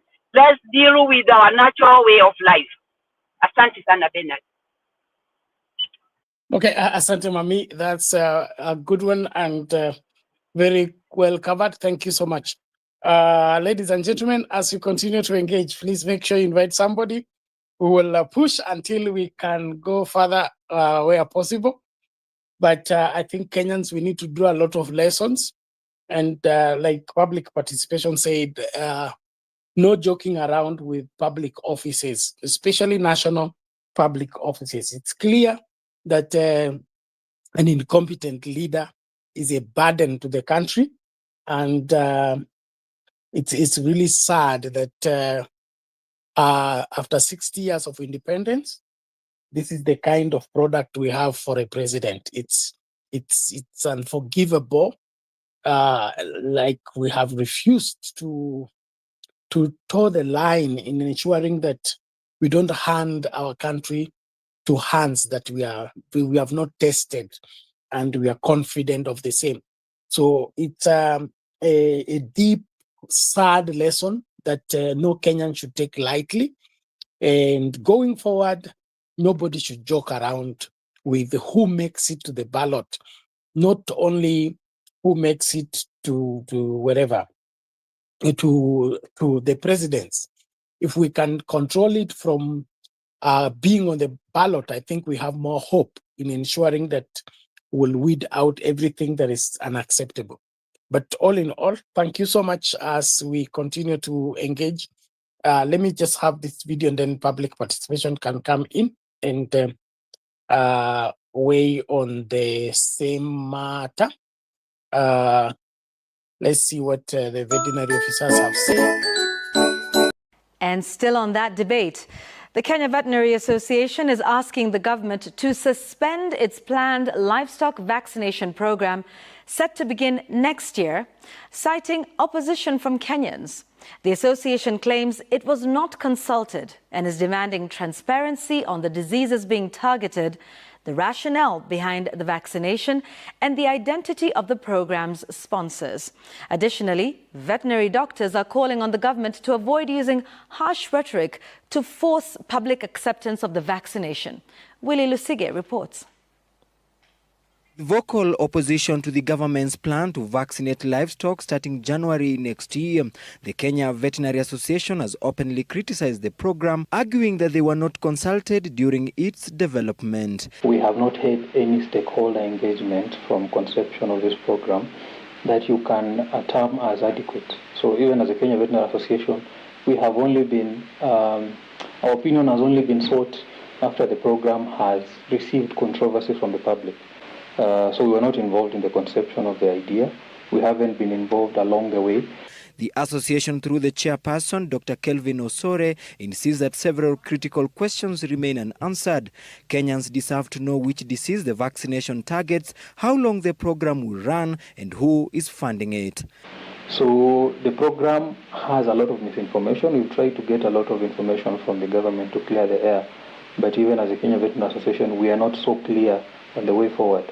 We don't know how long the vaccination exercise will run, for example. The association further argues that some of the diseases identified by the government are localized and do not justify a nationwide vaccination campaign. A vaccination exercise needs to be tailored to specific regions. For example, you cannot vaccinate against foot and mouth disease in the whole country. There are areas in this country where FMD is not such a challenge. So why would you go and waste resources there? So the vaccination exercise needs to be tailored to the areas where diseases are endemic to. They are now calling for the suspension of the program and asking the government to prioritize addressing other pressing issues affecting livestock sector before allocating billions of shillings to the vaccination initiative. These vaccines being used to control greenhouse gas emissions in cattle. As an association, we are not sure about the veracity of those claims because that technology is still at a very early stage. I don't think the government has the capacity to actually have a technology now. But it is critical also for government officials not to lecture Kenyans. These cows belong to Kenyans. They are the ones who are going to bring them to you for vaccination, and it's important not to lecture them. Talk to them like adults, explain the benefits of the program, listen to their concerns and explain their concerns. Remember that Kenyans didn't just wake up and mistrust the government. The government plans to vaccinate approximately 22 million cattle alongside 50 million goats, sheep and small livestock next year. Willy Lusige, Citizen TV, Nairobi. Mambo ni kama hayo. Wakenya wanasema hatutaki, serikali inasema lazima. Nao hawa ndio wahusika wakuu wa masuala ya afya ya wanyama. Hawa wanasema pia hawajahusishwa. So inaonekana mpango huu wote ni wa Sakayo na kirende chake, na of course imekuwa nafasi nzuri ya kuzoa hela za umma. Well, let's see what happens. Public participation, you can come in. Thank you, Bernard. Yeah, the veterinary association are saying the truth, because you cannot just come and impose something on people and then when they resist it, you lecture them. This is a democratic country. We are not living in a dictatorial kind of a state. Here it's a democratic country, and therefore you have to go to the ground and do your due diligence. I mean, sensitization. You have to sensitize people about why you want this vaccine to be done and the benefits. Not just a matter of announcing to people that now by January we are going to start vaccinating animals. That is not the way things are done. But then, of course, how do you expect somebody like Zakayo to really understand how things are done? He doesn't know what is democracy. He has no idea what democracy is. So he doesn't know how to deal with people as adults. That's why he's now, him and his compatriots like Joho, they are now dismissing Kenyans, talking down to Kenyans, showing Kenyans how useless they are, how their opinion is irrelevant, it's of no consequence. That's a sign of a dictatorial country, where the president is like the parent and then the citizens are the children. So there's no time to talk about things. You just force Kama ni dawa, you force it down the throat of the person, akikataa unamchapa. That's the way they're handling Kenyans, because until now they have not come out clearly to tell Kenyans anything about this thing. The only source of information which Kenyans have had is on social media to find out that it was Bill Gates who is behind this vaccination. And you wonder, why is it that it's Bill Gates who is Bill Gates? We have international organizations that deal with these kinds of things. Why aren't they the ones coming to do this thing? Why is one philanthropist the one who is behind the thing? And then why also is he being given immunity? Why would he be needing immunity? So Wakenya sio wajinga ati sasa we don't understand what this thing is about. As much as you are not coming out clearly to tell us, people already know, and that's why you are seeing even the veterinary society is not boarding on this plane, because they can see that this thing, it is not for the benefit the way they are trying to make it, that it is for the benefit of the animals. And they're saying clearly there that you cannot give a one vaccine fits all for the livestock, because if you are going to say that this vaccine, they are targeting a certain disease, not the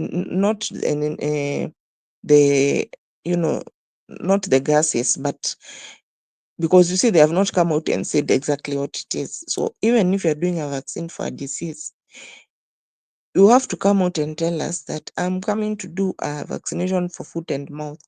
But as the doctors there have said, the veterinary doctors have said, even if it's disease, the disease is not usually prevalent throughout the country. It normally affects certain regions.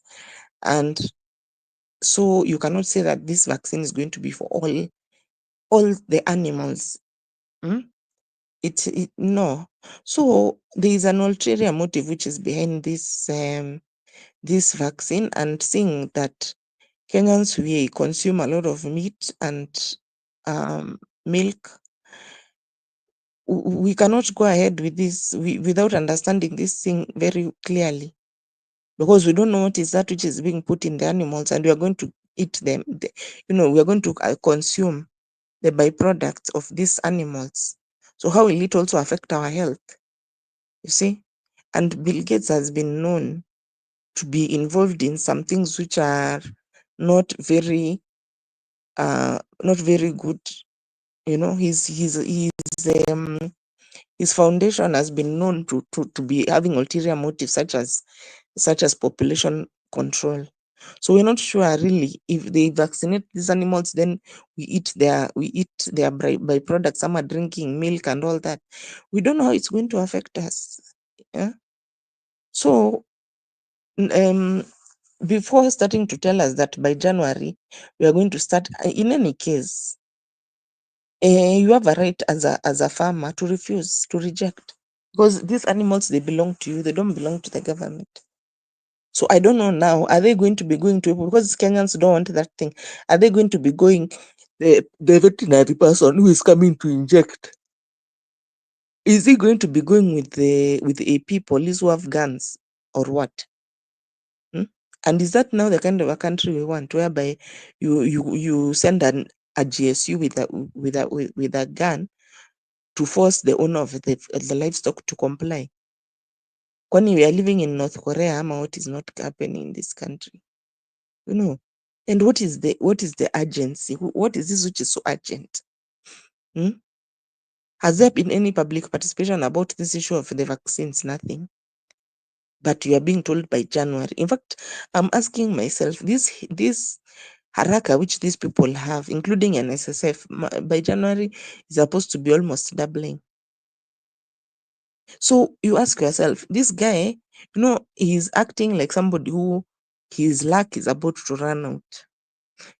Actually, he's not even secure whether he will finish this term of 2027 up to 2027. So the thing is, he's trying to do his best of how he can be able to utilize the little time which is there to reap big. Because I know if at all he's gone to an extent of granting Bill Gates a special privilege, immunity and all that, that means Bill Gates lazima kuwa amempea a lot of money for him to agree to those kinds of. How comes other people are not doing that? Where has that been done in other places in the world?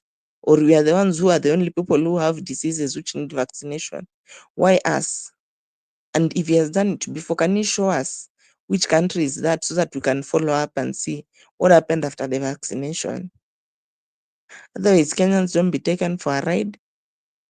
Whatever arrangement this guy has with Bill Gates, the same way he had a deal with Adani and it went down, is the same way this one for Bill Gates is going to go down. And I saw a court injunction against that immunity, because that immunity is supposed to cover Bill Gates so that he is not supposed to be liable for any questioning, let's say by parliament or by the public or any interest group.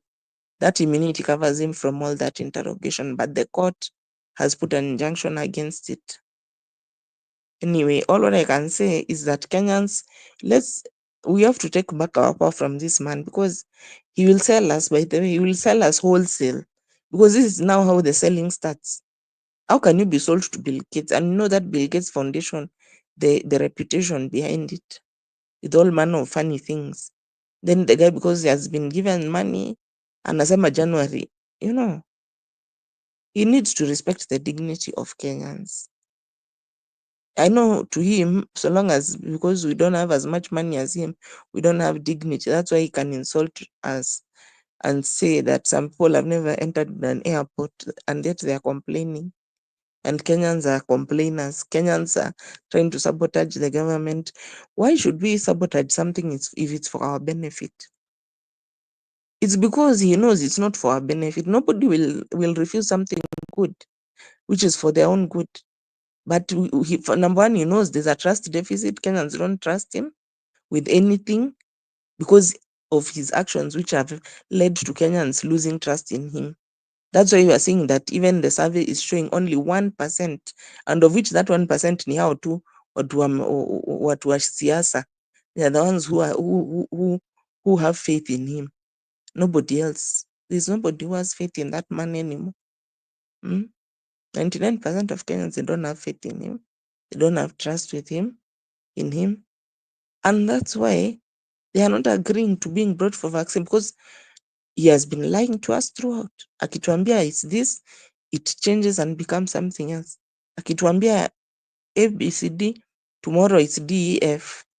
So how can we trust him? We can't.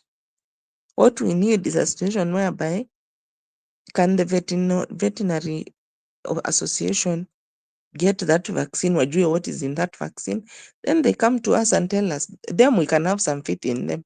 They come and tell us this thing is good, it will add with ABCD. But something which is coming from the mouth of Zakayo, we cannot trust it at all. We cannot. And we cannot feel safe. And we cannot, if he tells us it's for good of ABC, we cannot believe it until it is proven, because he's a known liar, and everything he says comes out of his mouth. He's a lie. As Matiang'i used to say, the only thing the only truth which can come out of Zakayo's mouth is his name. Everything else is just lie, one lie after the other one. So we cannot entrust our lives. And for some people, these cattle are their livelihoods. If these cattle, anything happens to them because of these vaccines, some people will not have any livelihood. So pressurizing us that we have to do this by January, I don't know. What is the hurry, surely?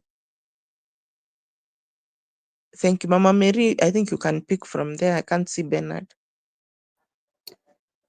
Thank you, public participation. It's true. Why should we be forced to do? Okay, let me ask. If this thing was like I want to go to the bank and get some money to build my house, and you go to the bank, you take a loan, you know very well this falls on you. You know how you are going to service that loan until the end. But what I'm trying to say is, this animal, it's mine. I know how I take care of it. I know what I get from it. And I know how I can treat it to give me more of what I want from it.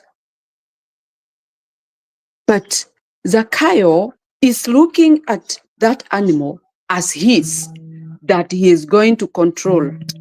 Oh, sorry, public participation. Let me answer this call, then I'll be back. Sorry. Okay. It's okay. Thank you, Mama Mary.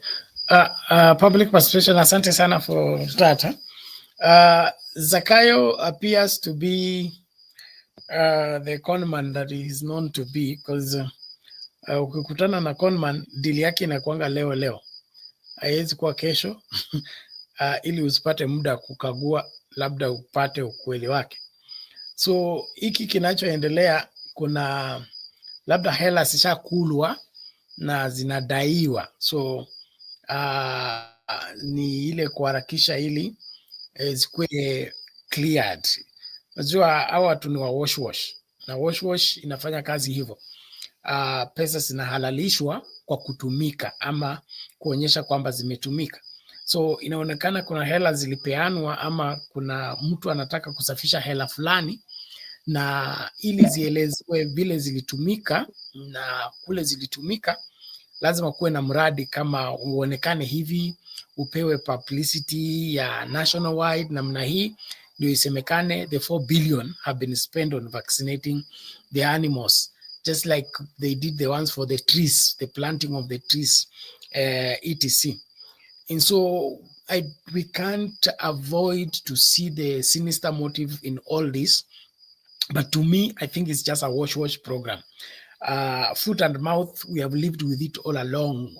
While we were kids, there was always baraza announcement, ng'ombe zisitoke sehemu fulani ziende sehemu fulani kwa sababu kuna outbreak ya foot and mouth. Alafu wakulima, ng'ombe dawa sijui yuko kwa cattle dip, ng'ombe zipelekwe kwa cattle dip na sikienda zinaingia kwa zamu. And all that, all the time for Moi, all the time for Kibaki, all the time for Uhuru Kenyatta, all those things have been dealt with. What has changed that now it becomes an emergency that the national government should be even spearheading that. Agriculture is devolved as far as we are concerned. The people to bring up this should be those counties where they are pastoralists and there's loss of animals, so it becomes a county to county kind of program. Why should Zakayo be the one spearheading it? So it appears just like the deal for Haiti is stinking and it's backfiring, and every other thing that Ruto has tried to bring into effect smells. It has corruption everywhere. It stinks to the highest heaven. All of it because he's out to fulfill his selfish interest and not necessarily safeguard anybody. Right now we have a crisis of vaccination for babies, okay? The BCG and these other necessary injections that babies are given for development. That is what needs to be more urgent, not animals and emitting gas. Which gas? There are communities that live in the same house with animals, they have not died. I remember when we were growing up as kids, my mother used to prepare to make a basket for going to kusiaga mahindi. Uses that cow dung to cover the knee after the reeds have been stitched. The cow dung is applied so that the unga inabebwa na hiyo nini na iko na hiyo cow dung. That's Shimwero, our village basket.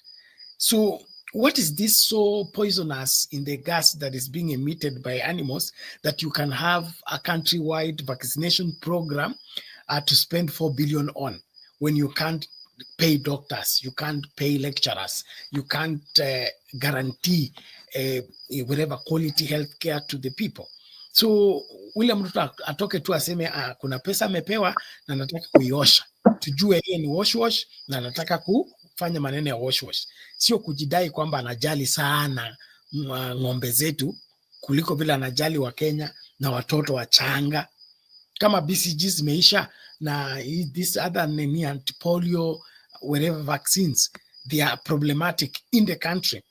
Who should be talking about animals?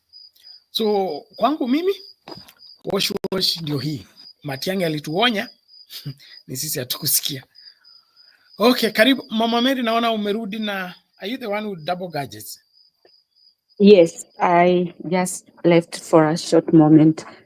Yeah, can I go ahead, Bernard? Yeah, go ahead. Yes. Okay. I was trying to say, when I go to the bank, I take a loan. It's me who knows how I'm going to arrange how to pay for that loan. It's not about the government. And the government will never come in between to tell me, no, you're going to pay this or that. It's my burden. It's my job to see that I service that loan. Hakuna usaidizi ninapata kutoka kwa serikali. So my question is, huyu ng'ombe ambaye niko naye, mimi ndio ninajua siku ile naita veterinary kwa sababu ya kitu fulani. Mimi ndio ninajua huyu ng'ombe anakula chakula kutoka wapi. Mimi ndio ninamulisha, nimemtengenezea pahali pa kukaa. I mean, I have employed somebody to go take care of it in the bush, wherever. What is that important that the government feels that it has to intervene between me and my animal at this juncture? Na mimi hata kile kinaniudhi sana ni huyu mtu kujifanya ati watu ni propaganda wanaleta. Propaganda ya nini? Yeye ndiyo propagandist. Ameongea hii kitu tofauti. Mpaka watu wakamuelewa huyu hajui ni nini anasema. Kwa hivyo hata sisi hatutaki kuingia kwa hiyo mtego. Kama yeye ameingia, aingie peke yake kwa huyo mtu wake huyo Gates, lakini asituingize sisi. Kama ameingia hapo kwa sababu ya vitu fulani wamejadiliana ama wamefikiri wafanye peke yao, waachane na wananchi wa Kenya. The problems people are going through in Kenya, they are enough to have other hustles to come besides them. Ruto atengeneze tabu zake, azitengeneze tu, lakini asiwe anatuambia ati ni propaganda, mambo ya uongo. Yeye anajua propaganda, anajua mambo ya uongo, inatokana na yeye. Wanyama wetu waachanwe now. Simply because that will be the start of our biggest problem that we cannot be able to fight, that we cannot be able to avoid.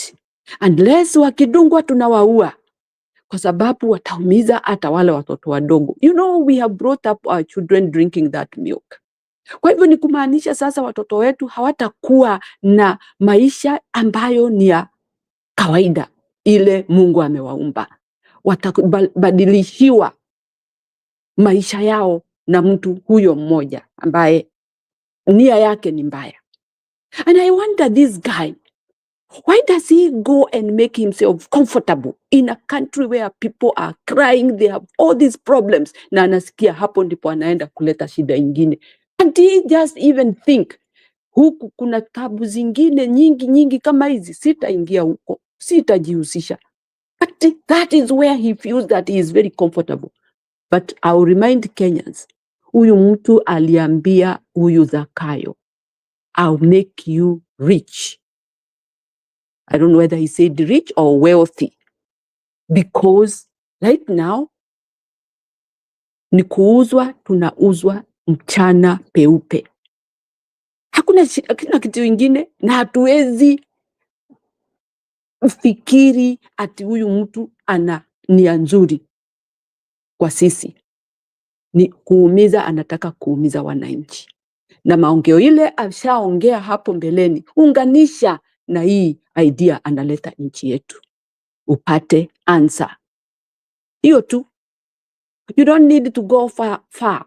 You just take the narration he did, umweke hapo mbele, umwambie na umekuja kufanya nini, kufanya hii, kwa sababu gani, sisi tumeishi hapa, go and do it in your country, then we hear from your country that those things are good.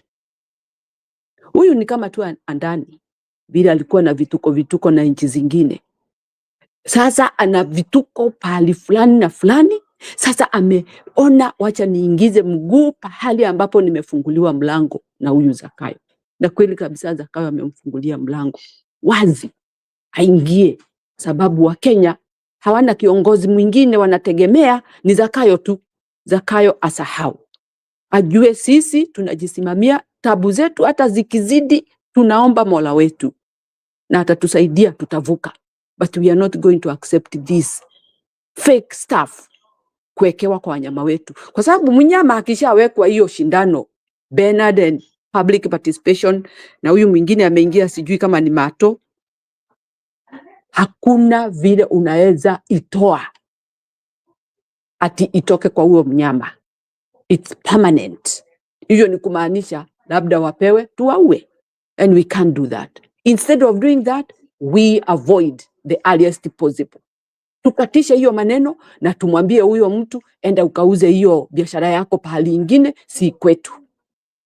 Kusha maneno. Na kama sio hivyo, Ruto apeane hizo ng'ombe zake zidungwe na hiyo maziwa yake ajue pahali atapeleka.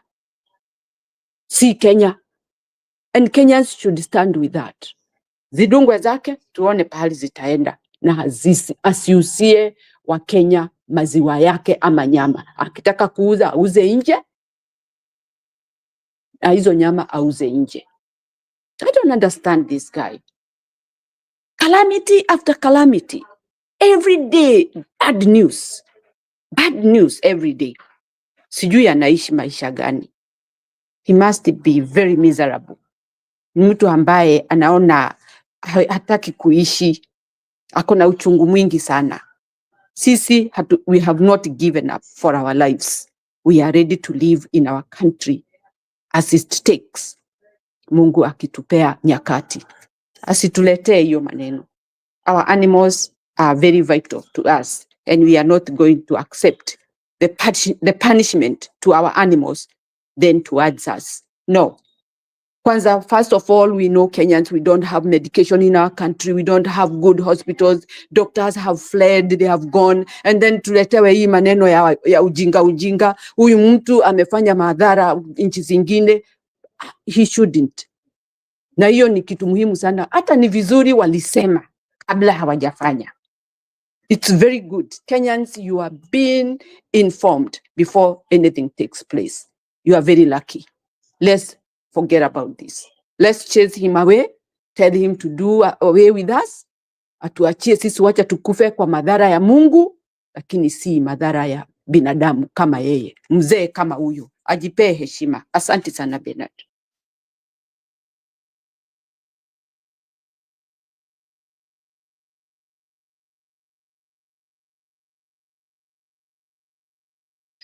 Oh, thank you Mama Mary, we appreciate that. Moja kwa moja nimlete Mkenya Mkora achangie masaa ndio hayo. Thank you Bernard. Nimepata mkiongea story ya talking about the vaccinations, and utanisamee vile nitaongea. Bernard,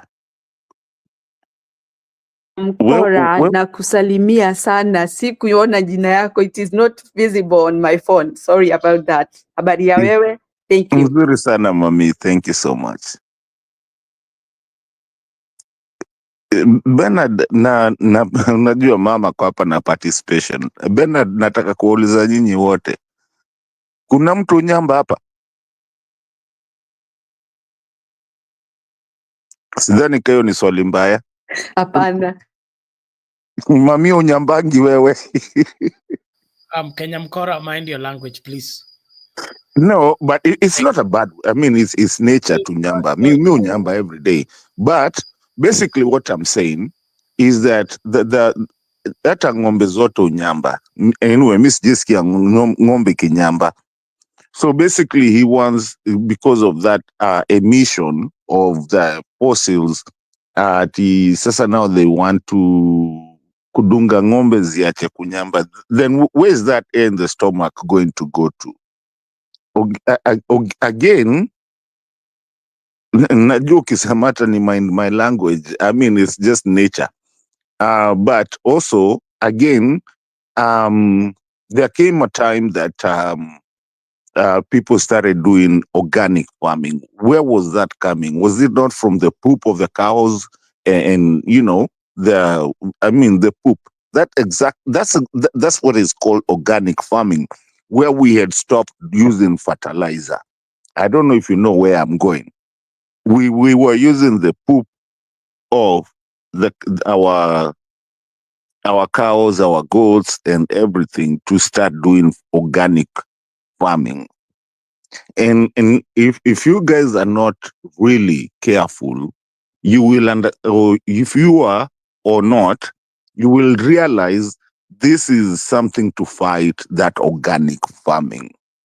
To go back into this, remember, just a couple of months ago, lest we forget, we were given this thing of fertilizer. Tunatupa sasa tunafanya nini fertilizer? Guess what? That was also fighting organic farming. Personally, where I come from, we had stopped using this thing called fertilizer and using organic farming. Ng'ombe kikunya, tunaenda tunachukua, tunatumia hiyo kama the manure, not fertilizer. And at the time we had actually made very good crops. It's just that sasa now we do a different kind of farming, but we don't use these fertilizers zenye wanatuuzia. So how do we have 3 months? I mean, not 3 months. I mean, just a couple of months. Here we get fertilizer that is laced by gunpowder that has come from a war zone, given for free, and tunatupiwa, and then all of a sudden now there's GMO. Then there's all of a sudden now that our cows should not poop, or they're messing the air. It's sijui Bernard, hii kitu nitawaambia mara ngapi bana. Unajua saa zingine pia watu wanakuwa wakali hapa like language na nini, but it's fine. The thing is that you have to put one dot to the other to make a line. People have to understand this is organic farming being killed in the sense of making money. I don't know who called World Health Organization, old Bill Gates, to say that their cows are spoiling the air by farting. Kama utaki niseme kunyamba. So I don't get it, because tumekuwa na hizi ng'ombe, tumekuwa na all these animals, hata lion in the wildlife, na paka na panya na kila kitu. Tulikufa siku gani ndio twende? Ama do we need to vaccinate even zile panya zinakimbianga kwa nyumba zetu? Basically, Bernard, I mean, in this show, I've always believed for us to actually educate people. Basically, is that thing of fertilizer, is that thing of hiyo kitu yote and killing organic farming. And I wasn't even, sikuwa nikuje nikuwe mrefu. It's just the organic farming that is being hit, because they just want something for the pharmaceutical companies.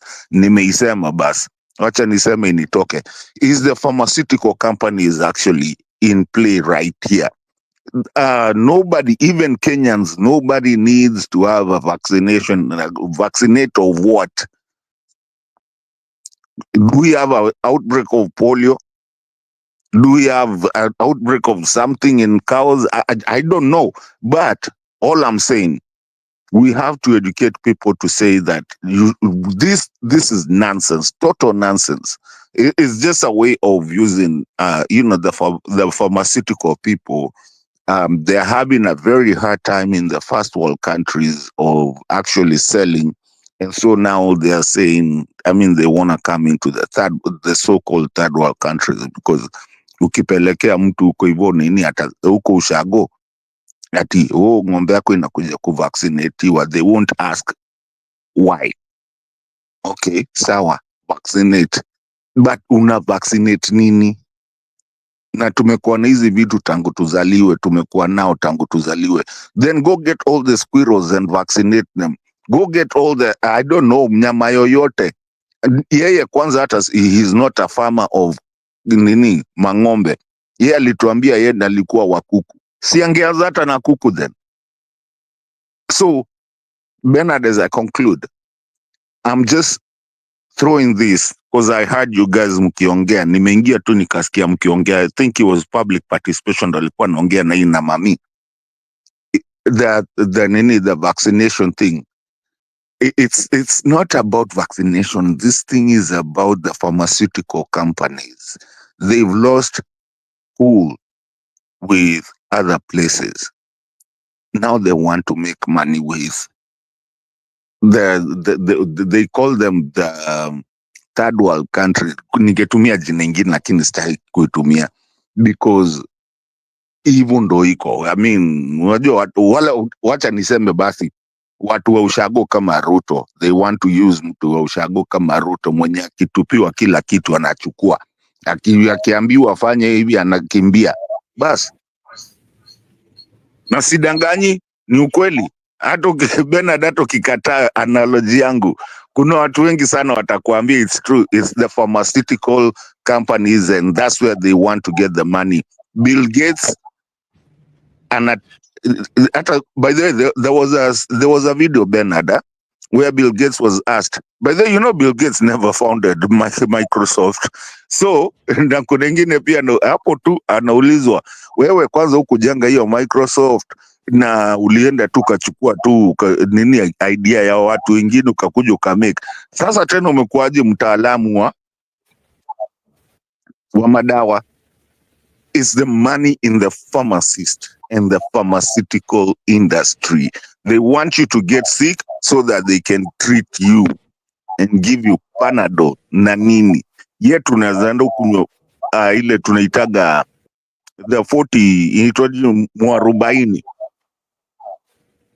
So you find like the reason hata corona ikutuchapa sana Africa is because we know our traditional medicines, most of it, lakini they're trying to get us out of that. And Bill Gates that's a billion industry, you know. Anyway, Bernard, wacha ninyamazia hapo tu. I just wanted to comment on that. So kama kuna mtu anatusikiza hii channel ajue that it's a scam to make money. And Ruto is in to make money. Ndio maana anashinda akiwaambia na wapatia bilioni kadhaa. And you don't, watu wengi hawaelewi hiyo ni pesa yao. But today, I think, Bernard, through this channel and other channels, we've made a good movement to educate people. Saizi watu wamerevuka. Thank you, Bernard. Okay, thank you, Mkenya Mkora. But you did not bring us up to speed. Najua wengi wetu ni watu ushago vile umesema. Ungetuelezea vile pharmaceutical inakutana na ng'ombe na cow dung na hiyo hela. How do we link them in a layman's language, a layman's way of understanding? Especially that pharmaceutical, because we know chemical, whatever chemical drugs have manufactured to make people depend on them so that the market does not die, whereby they introduce some elements in those drugs, kama ile when you are kids, when you have malaria ama whichever, unapewa quinine dose moja, hiyo kitu imeisha. But now most of the drugs are dependents. They want to make you to live on them and be using them.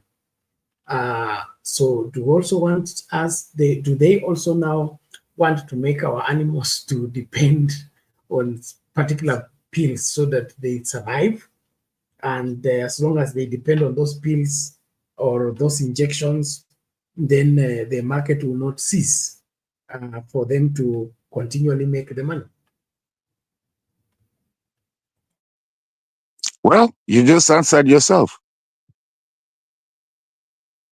That's exactly what is happening, Bernard. You just answered yourself very well. hata sijui nini sikumalizia, but you got it 100%. I think you were ulikuwa mwanafunzi very smart in shule, ulikuwa unashika analogy na unaipeleka huko juu, bas umejijibu mwenyewe. Thank you. You are a witness number 2. Mohamed. Asante Bernard. You know, in this country we are in, medication ni kama chakula. Imekuwa ukienda tu ukiona daktari anakudiagnose, anakupea dawa. Let's say for example you have heart problem. Unapewa dawa ya kuanzisha. Ukianzisha unaenda unakunywa. You know what happens? Saida hujakunywa hiyo dawa, roho yako, your heart inaitisha, kwa sababu imekuwa dependent ya hiyo dawa. So to regulate the beating of your heart, now you have to take that medication. I'm giving an example. When you continue with that medication, unapata side effect. And once you get side effect of it, ukienda kwa daktari anakuongezea dawa ingine. Before long, unajikuta ile dawa ulianza nayo moja, imekuletea dawa ingine na ingine na ingine na ingine. Unarudi kukuta ati aya, dawa ni kuja tu zinakuja. So every medication that is added to you, it will have a side effect and it will need another kind of medication. Every medication you are given again, it will have a side effect. Unapewa ingine ya kumaliza hiyo side effect. It's not that ile ulikuwa unakunywa mbele unaweka kando ati unakunywa hii side effect. You are adding on top of what you have in the basket.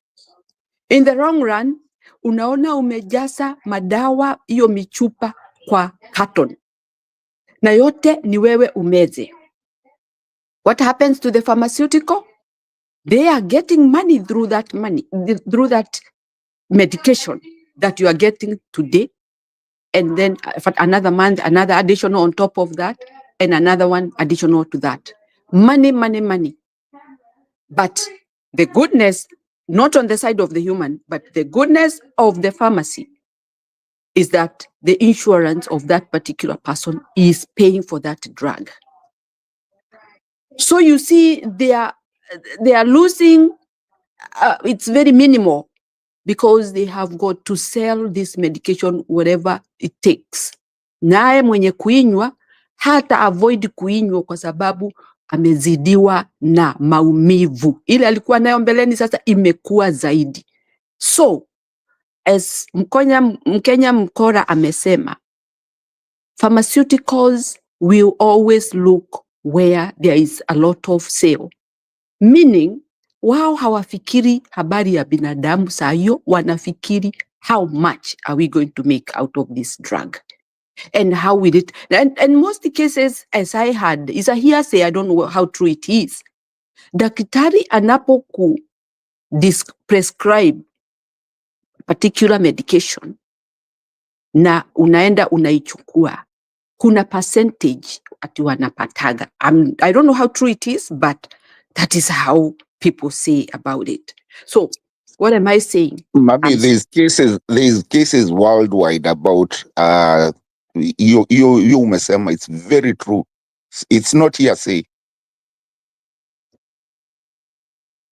Yeah. So for me, I'm trying to say Bill Gates aende na hiyo mambo ametuletea. Sisi hatuwezi uzungu.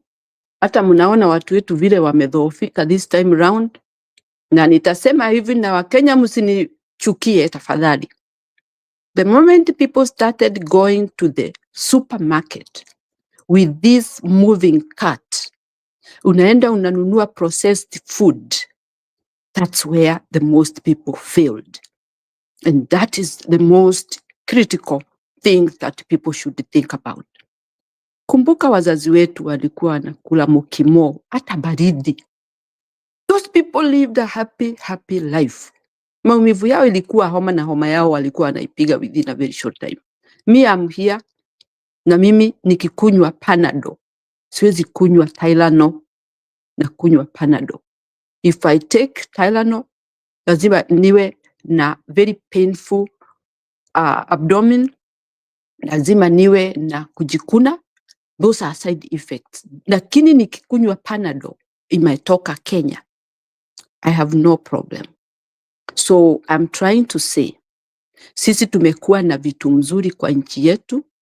Mtu ameona hawa watu ni kuendelea tu, maisha yao ni mzuri, wako na afya, wako na nini, akafikiria, how can I destroy it? It is destruction that is coming. It's not about a good life. Hakuna. Destruction ndio sasa inaundwa. Na hiyo ndio Wakenya na waomba msikubali. You own the country. You are the people who belong to that country. They found you there. We are not going to fight another colonial system. We are fighting for our country to be left alone. Watu wajitegemee vile tulikuwa tunajitegemea. We did not complain to the government that we want our animals to be vaccinated kwa sababu wanafanya hiyo mambo maovu mbele yetu. We didn't. Even nobody knew that this. But they are bringing that narrative. Na mkumbuke vizuri sana huyu Zakayo vile alisema. Alisema ni magonjwa. Yule mwingine ilikuwa ni hiyo harufu mbaya wanatoa. Kuna mwingine alisema kitu ingine. There were 3 narratives different for that particular thing. So ask yourself a question. Why should they have different information? Because it's not a good thing. They have thought of how they are going to destroy people's life. And that is why they are not able to narrate. Na tena ujue hata Mungu mwenyewe anaweza kukupea information ambayo unataka kuharibu watu wake, akupee mdomo wa kutoa maneno ambayo watu watakataa. And I believe that is how it is. Because Zakayo amejaribu kueleza, watu wamekataa, hata kutoka kwao, hali ametoka, na hao ndio walishi wa hawa wanyama, wamekataa. So for me, I'll say God has revealed. Why should you not listen? You have ears, you have eyes, you can see and hear. Please take precautions, Kenyans. Asante Bernard.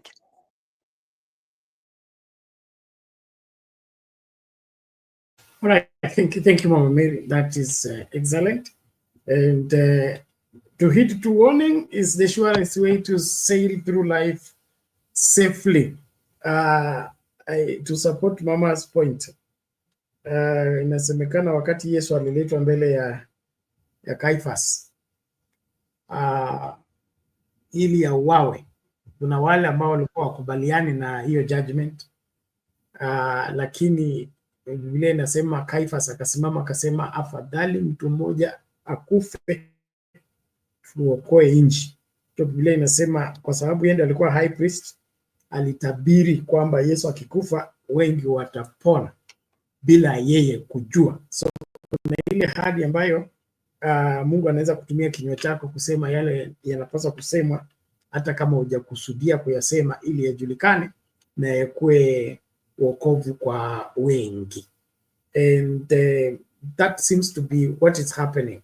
And with this kind of an administration that is ready to sell anything to make a shilling, it is very, very, very risky for us to sit back and do nothing when we must be doing something.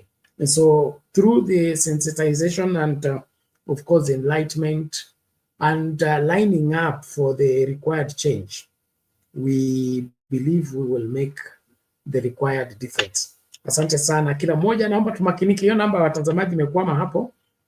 Stima imerudi huku, so karibisha mtu na tunapoanza kutamatisha ndio tusonge mbele. Namuona Jack Kindube ameingia. Jakindube, hali vipi? Salama Bernard, nawasalimia wote sana. Hamjambo? Hatujambo, karibu. Bernard, nimekuwa na matatizo ya hii nani hali ya kuingia hapa, mara inanitupa nje, mara najaribu kuingia kidogo hivi, na kwa hiyo hata ikinitupa nje usishangae. Najaribu kuitengeneza. Kitu ambacho inanishangaza ni kwamba kitu kinanishangaza ni kwamba mkoloni alitoka Afrika, tunasema hivyo, lakini yani kule tu kwamba yeye yuko pale mbele ndio alitoka, lakini mkoloni bado yuko tu pale, kwa sababu sisi wote, hata wale siku tuko hapa, tuko chini yani hata mafikira yetu ni ya kikoloni tu, kwa sababu nashangaa sana kuona kwamba sisi ni wasomi, tuko na watu wamesoma wengi tu, tuseme kama tuchukue kama Kenya, alafu mtu anakuja anatuambia kwamba hawa ng'ombe ndio wa Kinyamba. Hiyo hali hiyo nani inaharibu ozone. Hiyo ni kitu ambayo kweli hata ukimwambia mtu kama analala, yani mtu gani tunakubali namna gani mambo kama haya? Kitu gani Mungu aliumba ambayo inaharibu nyingine? Kitu gani? Mungu aliumba wanyama na wanadamu na miti, na zile vitu zinaharibu ozone layer. Ni zile vitu tunatengeneza sisi, sio vitu ambazo ni natural. Sasa kama ni ng'ombe basi, si hata tembo, wanyama wa porini si wanakula majani tu kama hao. Sasa hao watafanyaje? Kwa nini ni ng'ombe tu ndio wanakuwa na hiyo problem ya kuharibu ozone layer, na wale wanyama wengine ambao wanakula majani kama ng'ombe wengi tu, mbona wao hawanani? Hii ni njama ya kuleta maafa, kwa sababu ninavyokuambia hivi, hapa Uingereza kuna vita kati ya hao huyo Gov't na Waingereza hapa, kwa sababu hapa Uingereza wanataka wanataka introduce chakula, yani ng'ombe wao wakila ndio wasitoe pumzi hiyo chakula. Lakini kwa sababu hawa ni watu ambao wanaelewa, tayari wameshafanya uchunguzi, wameangalia kwamba hiyo chakula inavyotengenezwa iko na chemicals zingine ambazo ni madhara kwa binadamu, kwamba ukila hiyo nyama ya huyo ng'ombe ni madhara. So hiyo shindano ambayo inasemekana wanataka kudunga wanyama nyama, yani ng'ombe. Mnaona hiyo kitu, ng'ombe ndio wanataka kudunga. Tembo je? na swara na hizi vitu watu lazima wajue, zile vitu ambavyo Mungu ameumba, hakuna mmoja ambaye inaharibu ozone layer. Hakuna hata kidogo. Mungu aliumba kila kitu perfect. So hii mambo ya kuja kusema eti kitu fulani Mungu ameumba inaharibu, hiyo ni uongo. Zile vitu zinaharibu ozone layer ni zile vitu ambavyo chemicals ambazo tumetengeneza wenyewe. Kwa hiyo mtu kuja kusema eti ng'ombe wadungwe sindano, hiyo ni uongo. Hiyo ni kutaka kudhuru wa Kenya na wa Afrika kwa ujumla, kutaka kuwadhuru, kwa sababu hiyo chemical ambao wanadunga nayo wanyama iko na aina fulani ya chemical fulani ambayo si nzuri kwa binadamu. Nimeiona kwa news hapa, hawa watu wabunge wa hapa wameleta fujo sana. Kwa hiyo kwamba hawataki hiyo mambo ya Bill Gates kutaka kuintroduce hiyo vitu kama hiyo, kwa sababu hiyo kitu hata ukiangalia haina maana, haina tija yoyote. Unawezaje kusema eti ng'ombe ndio wanatoa harufu, wanatoa hewa, na tembo na ndovu wao hawatoi? Na inakuwaje hiyo miaka yote hizo Mungu aliumba, mbona ozone layer zikuharibu mpaka tulipoanza kuweka hizi chemicals ambazo tunatoa kwa factories na nini, hizo ndio zinaharibu ozone layer. Kwa hiyo ni jambo la upuzi sana, haitakiwi watu hasa wa Kenya wasikilize vitu kama hiyo, na wakisikiliza hiyo, watu kama kina Ruto ni watu ambao ni wakoloni. Hawezi kufikiria outside the box, kuangalia hii ni nchi yangu, ni kitu gani inatufaa. Hii imetushinda sisi wa Afrika, imetushinda hata kujitengenezea vitu vyetu, imetushinda. Tunatengenezewa ama tunafuata. Angalia mambo ya Adani. Nani tulisema Adani ni mbaya? Wakenya wamelalamika mpaka wa Amerika waseme Adani ako na shida, ndio hata sisi sasa tunasema sasa Adani ni mbaya. Hiyo ni upumbavu kabisa kabisa, ni aibu kubwa sana, kwa sababu hata sisi wenyewe inatakiwa tuangalie kitu, tunasema hii tunataka, hii hatutaki. Hata kama Amerika wanaifanyia, wafanye. Angalia sasa, tunafanya biashara na elimu unafanya biashara nayo, tunafanya biashara na afya, hati mpaka uwe na insurance kama wa Amerika. Na ile ya Amerika unaona inawafanya wanakuwa masikini, ni si nzuri, inawatatiza. Wamejaribu sana kutoa hiyo kitu iwe universal, yani mtu atibiwe tu kama Waingereza vile wanafanya, na watu nchi nyingi tu zinafanya namna hiyo. Lakini sisi tunataka kudandia elimu. Mimi wakati nilipokuwa mdogo, tulikuwa tutaki kwenda shule ya private. Hiyo tulikuwa tunajua ni shule ambayo haina tija, haina masomo. Saa hii kila mtu anataka kupeleka mtoto wake kwa shule private. Sasa hiyo iko na nini? Na alafu unaona ukipeleka mtoto shule private, unaona ni biashara tu. Huyo mwenye shule vile anafanya biashara na elimu. So sisi wa Kenya tunafanya vitu opposite. Sijui kwa nini, sijui ni kwa sababu ya kutoelewa. Mimi ndio maana najiuliza kwamba hii usomi inatusaidiaje? Mbona hii usomi wa mtu anasoma na anakuwa tu, ukimwangalia na reason anakuwa kama mtu hajasoma, kwa sababu unatakiwa usome ndio upanuke kwa kuelewa mambo. Lakini sisi ukisoma unasoma kwa kufuata mtu tu, hata kama anakupeleka kwa shimo unaenda tu, eti kwa sababu yule mtu ni mzungu. Hii watu waache hiyo. Asante sana Bernard. Okay, asante sana Jakindube, thank you, na pole kwa mtihani mkubwa wa kutupwa nje. Kuna mambo ambayo yanaendelea sio mazuri, lakini tutashinda. That's ukiwa na difficulty ya kujoin, you inbox kwa WhatsApp tunapanga, lakini inaonekana simu ama gadget ile unatumia itabidi we flash.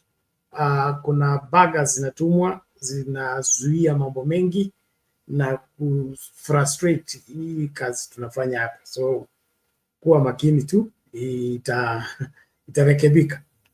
Well, as we begin to call it a day, we would want everybody to participate.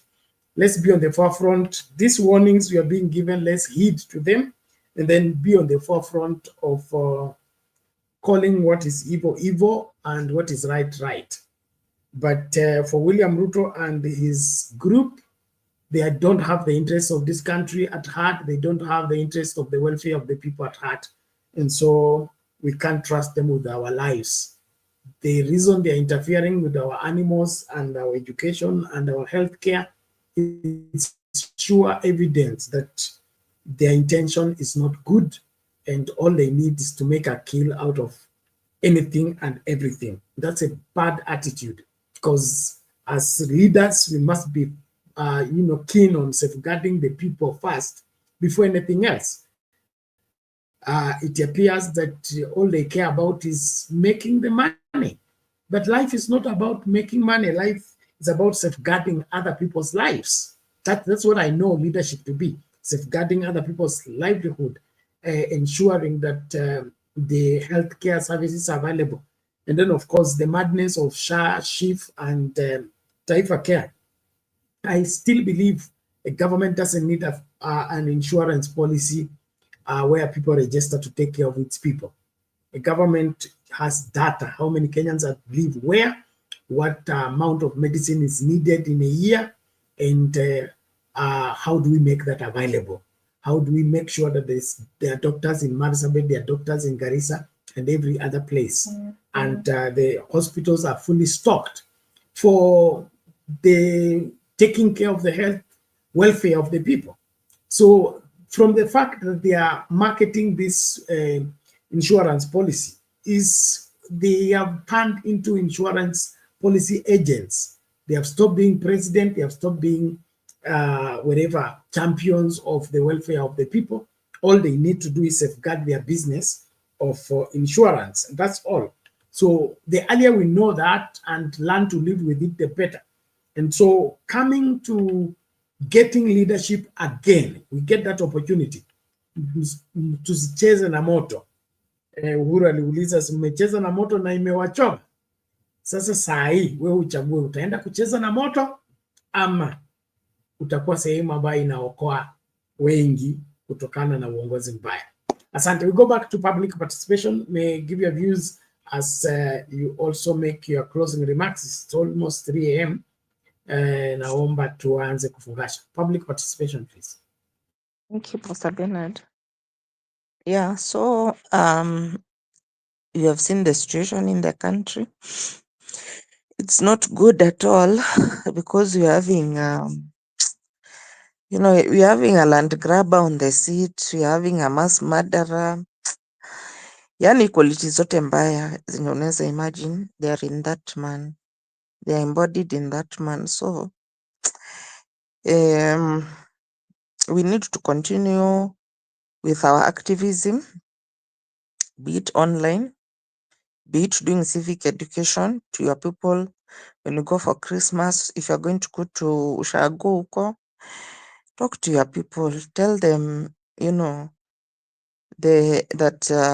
discuss with them what is happening in the country so that they can be more inclined to voting, making better choices in their voting the next time around. Because then we are going, I'm wondering, 2027 inakaa ni mbali sana. This is only 2 years, and you can see how the situation is. Everything is falling apart. Unajua that nini ilikuwa inaitwa things fall apart. Sasa that is Kenya. Hakuna side yenye venye tu Mama Mary anasema ukitoka kwa hii scandal ingine inaingia. So Zakaya ameturn the country into a kind of like a banana republic. Yani sasa hata thugs wa nje wamejua kama unataka kuja kufanya vituko kuja Kenya. Yeah, that's where you'll get somebody will give you immunity, will give you everything. Ukitaka JKA anakupea na wewe ni mkora, So the mikoras around the world wenye wanatafuta pale a soft landing wanajua right now Kenya is the place to go because of this character that you are having on the seat. So Kenyans, I just hope Kenyans have learned something because tumefanyiwa character development ya kutosha. Nikiona mtu akienda kuvotia funny person in 2027, that is a person who is an enemy of the state. Hiyo si mtu anapenda nchi yake. Kama unaweza fikiria kuvotia another joker ingia kwa hiyo kitu, you have to vet the people who are having access. Hata kusimama tu, let alone kuwin. Kusimama tu, somebody who has any kind of tashwishi, you should not be anywhere near that seat. Wakataze hata kusimama so that you can get, because they are good quality people. Si ati hakuna watu wazuri wenye wanaweza kutulead, but somehow tumekuwa tukiget manipulated to always get the worst. Yeah, but the hope springs eternal. So we having hope, keeping hope alive. And Public participation, mi nitavotia Mtia Kiberiti. Ni nani sasa? Ni mimi ni Mato, nitavotia Mtia Kiberiti kuliko Ruto. Unaona sasa, lakini unaweza votia tena mtu mwingine mwenye is another you know, as in we have to, my point is lazima tu vet wale watu yenye tunavotia, not just voting because unataka kutoa. Sasa you are coming out of the frying pan tena unaingia kwa worse fire. The same way watu walikuwa natoroka baba wakaingia kwa moto sasa. Unaona? So to move away from that voting, you're voting against someone but you are not really vetting the person you are voting for. So you end up getting mtu anakuja tu kuwadanganya na mdomo tamu tamu, venye nani anashinda akisema maneno tamu tamu, you know, and tupangwingwi and all those kind of suckers. Alafu sasa akiingia kwa kiti sasa ni machozi. Before mwaka 2 imeisha bana, ameharibu kila kitu. Hakuna kitu yenye nafanya kazi, kila kitu imeharibika, najua. So we need to do civic education. Mtu mwenye anaenda Shagsaki, ongea tu na watu wenu wenye wako huko, uambie 2027 jamani, we need to change things. Na sele tunapigia mtu kura pia lazima tuangalie past yake. Tulifanya mistake tukapigia huyu mtu kura without kuinspect, kuvet history yake. Sasa ona venye ametumes. But manzi, me in fact, it's very it's not a good feeling to be in this country at this time. Lakini all in all, we thank God and we trust God that atatuwezesha tumtoe, because sisi ndio tena tulimweka kujiweka hapo. There are some people who are convinced, sana sana my youth, but after what he did to them, especially hiyo mauaji alifanya na abductions, I'm sure they will all be voting against him. Majority of them will vote against him, and the good thing, they have the numbers, 75% of the population. So hao ndio watatusaidia tutoe huu jambazi. Thank you. Okay, thank you, public participation. That's clear enough. And I agree with you that our different approach to these elections should not be built on what has been always. Voting against somebody, voting to punish somebody, voting to stop somebody. We concentrate on stopping others until we lose the responsibility of choosing somebody. So wewe umestopisha kila mtu lakini hukuhusika katika kuchagua huyu. And in the process, that decision becomes now a punishment back to you because you are not keen to scrutinize. Na tumepiga kura hivi kwa muda mrefu sana. We vote to stop Raila, we vote to stop so and so, to stop so and so. But ikifika mmechagua nini, ile mkia is worse and is bad. And so ili tukue wanaitwa nini, tukue wananchi wazalendo, tusipige tu kura kuzuia mtu kuingia, pia tupige kura kuchagua mtu anayeingia na tukue sure na huyo mtu. And hiyo ndio nakubaliana na public participation, the vetting process of how people get to the ballot paper. That's where we lose it. Every time we are not keen on who makes it to the ballot paper, we have already lost that election. Because allow the thieves to be on the paper, they will steal to get in office.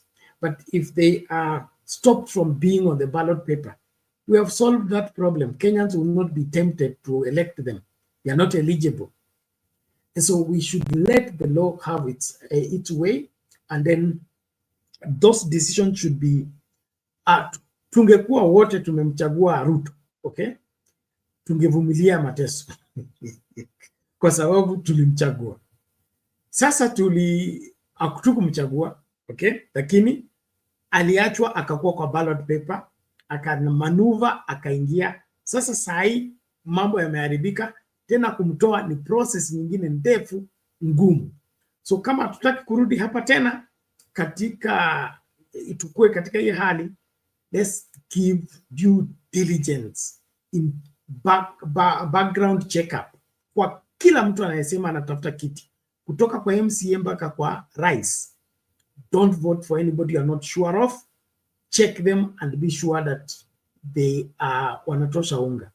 La sivyo ni game tu zinachezwa na asitasaidia nchi hii. So let's carry this lesson dearly close to our hearts and be able to focus in scrutinizing the people who want to give leadership to. Hakuna mchezo tena. Na hiyo ndio civic education ambayo lazima tupeleke mashinani na kokote kule tunakwenda. Asante sana. Naona Mama Selina amekuja kuchelewa, lakini nitampa nafasi ya kusema mawili matatu tunapoendelea kutamatisha. Mami, how are you? Fine, Penat. Sorry, I was trying to get in my phone. Najaribu natoka nje, najaribu natolewa nje. Until I say, let me leave it until I get there. Actually, hata sijui mulikuwa mnasema nini, lakini siwezi kosa la kusema. Nasikia unasema kuna tukichakua viongozi, tuangalie who are we electing. Tusichakuane kwa hasira ama tusichakuane kwa sababu nataka kutoa Penat. Unaweza fikiria nikikutoa na kumbe tumeweka the worst.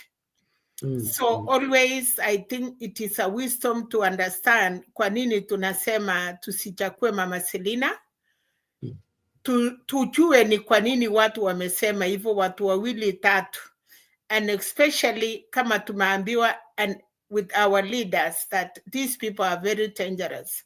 Makosa yenye Wakenya tunafanya, tunasema ni mwisi wetu, tunasema ni wetu, na anakuja inakut language ya kwamba ninaonewa, and we agree in that trap. Mahali tuko sasa kama Wakenya, ninaweza sema tulichiweka hapo sisi wenyewe, but sasa lazima tusirudie makosa Penat, na tukue wangalifu. Who are we choosing as our leaders? Tutumie wisdom.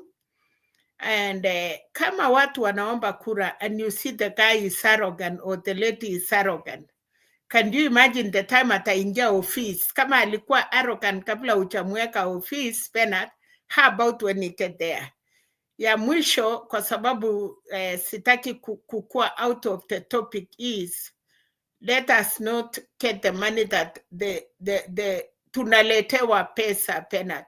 If I gave you my 10 million shilling, before I do any job for you, I have to recover my money. If I give you 5 million, the same itakuwa imesa. So let us select leaders not because they have money, not we want to elect them because they are humble and they have. Kwa sababu najua Penat tunaambiwa manifesto. Everybody, even the MCA. Usikuje kutuambia unatuchengea shule, unatupatia barabara. Those are the things tumeambiwa ever since. Give us your manifesto. What are you going to do for us? What are we going? The priorities of the county, priorities of the county, tuseme wards, tuseme constituencies, and even the national office. We want to know what are our ile tunaweza kutufanyia.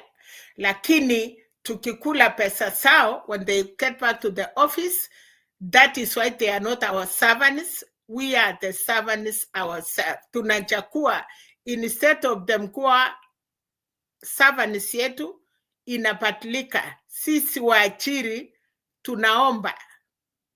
So can you imagine Bernard, kama wewe ndiye mwenye kasi, na mfanyikazi amekushinda mpaka unamuomba unikamie maziwa, unamuomba tafadhali unaweza kunilimia hii shamba, tafadhali unaweza because ulikubali, na akakuwa cheuri. Wacha niwachie hapo ya kwamba sisi wa Kenya, please this time round tujaribu, na niliona Marikat Penat, that is now our home. Na ukisikia vile President alikuwa naongea Marikat, hata leo nimesikia tena hiyo chanjo si vile Olekina alituambia wanafunga, wamebadilisha. Wanasema ati wale wanatuambia ng'ombe isinyambe, kwa sababu hata yeye alitumia hiyo lugha. So now I was wondering, yale tulikuwa tunaambiwa ni ile yeye anasema, ama sasa amejua wananchi wanasema nini? Na language, kumbe kuna hii language penalty. Kuna mahali ingine ukienda unajaribu kuongea polepole, kuna mahali ingine unatumia kiburi. Ukiona yale ilifanyika Marikat, it was not like the way it was said in Nairobi. So I don't know, but Kenyans, tukue alert, tujue what we are doing and tujaribu. But Bernard, more is civic education kwa watu yetu, kwa vijana yetu. Thank you for giving me this opportunity. Thank you so much, panelists and everybody who is listening us. We are here to teach each other. Mambo mbili nikijua na ile unajua, lakini sana sana mambo ya wanyama yetu, Bernard, it is the worrying thing. It is very worrying. Tunaambiwa hiyo kama tumeweza kuhandle hiyo, na hata hiyo ya ng'ombe foot mouth imekuwa miaka mingi ilikuwa mbaya, but hatujaisikia kwa muda, kwa sababu wananchi wenyewe wametunga ng'ombe sao, wanajua wakati ya kwenda deep. So hiyo tu Bernard naweza sema kwa leo. So asante sana mami, thank you so much for giving your sense of the matter, and that means kila Mkenya kuwa makini. Hii masuala ya Ruto kutuamulia kila kitu, hiyo ndio dikteta ambao tuna resist. Kama anataka ku vaccinate the animals, let him follow due process, and the due process is that Kenyans have a choice on what to do. Then his international market, anaweza watafutia ng'ombe zake zile atadunga akiwauzia. Sisi kama lazima, kwani lazima mpaka nyama yetu iuzwe ng'ambo? Na kama wataki kuinunua watulazimishe zipikwe sindano. That to me doesn't add up. Nampatia sasa Mkenya mkora, alafu Mama Mary ndio tukua mwisho tukifungasha. Thank you. Thank you, Bernard. My closing remarks will be niruhusu niongee kwa nichanganishe lugha kidogo. I'm very grateful kitu mami amesema. Asante kabisa mam. Unajua Bernard, Kenyans need to be very careful in who they choose.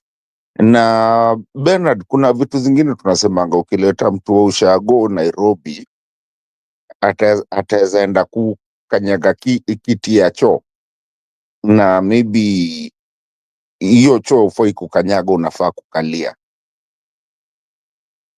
Kenyans, the leaders that we choose, we have to be very careful, because si ubaya kuwa mtu mshamba ama kitu kama hiyo, lakini it's also pia mahali unaekwa ama how you get into where you're going.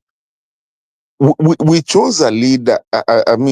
And anyway, Bernard, I've always been on a controversial thing here. Na kama watu, even our listeners, they will tell you, even you, hata mami, wote wanaweza sema, I've always said that Ruto was never chosen, but kalikuwa kamshamba.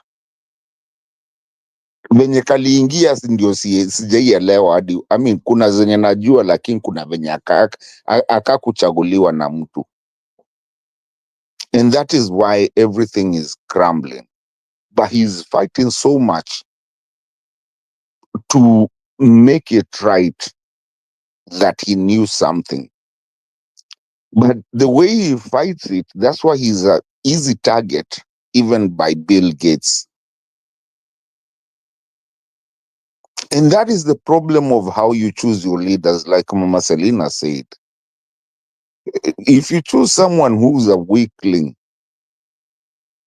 or even if you don't choose them, they actually, in a malicious way, get themselves to where in that, I mean, to that, I mean, that kind of power. They will do everything. And to prove to you is the reason you saw him choose to jump at real quick after being elected. I mean, not elected, but what? I mean, after being considered the president, the man ran real quick to change his, even the way the style of how he lives, and change his way of clothing and everything to go to that counter suit and to start running all over until Kenyans started saying, you're not going to play us like that. We know something.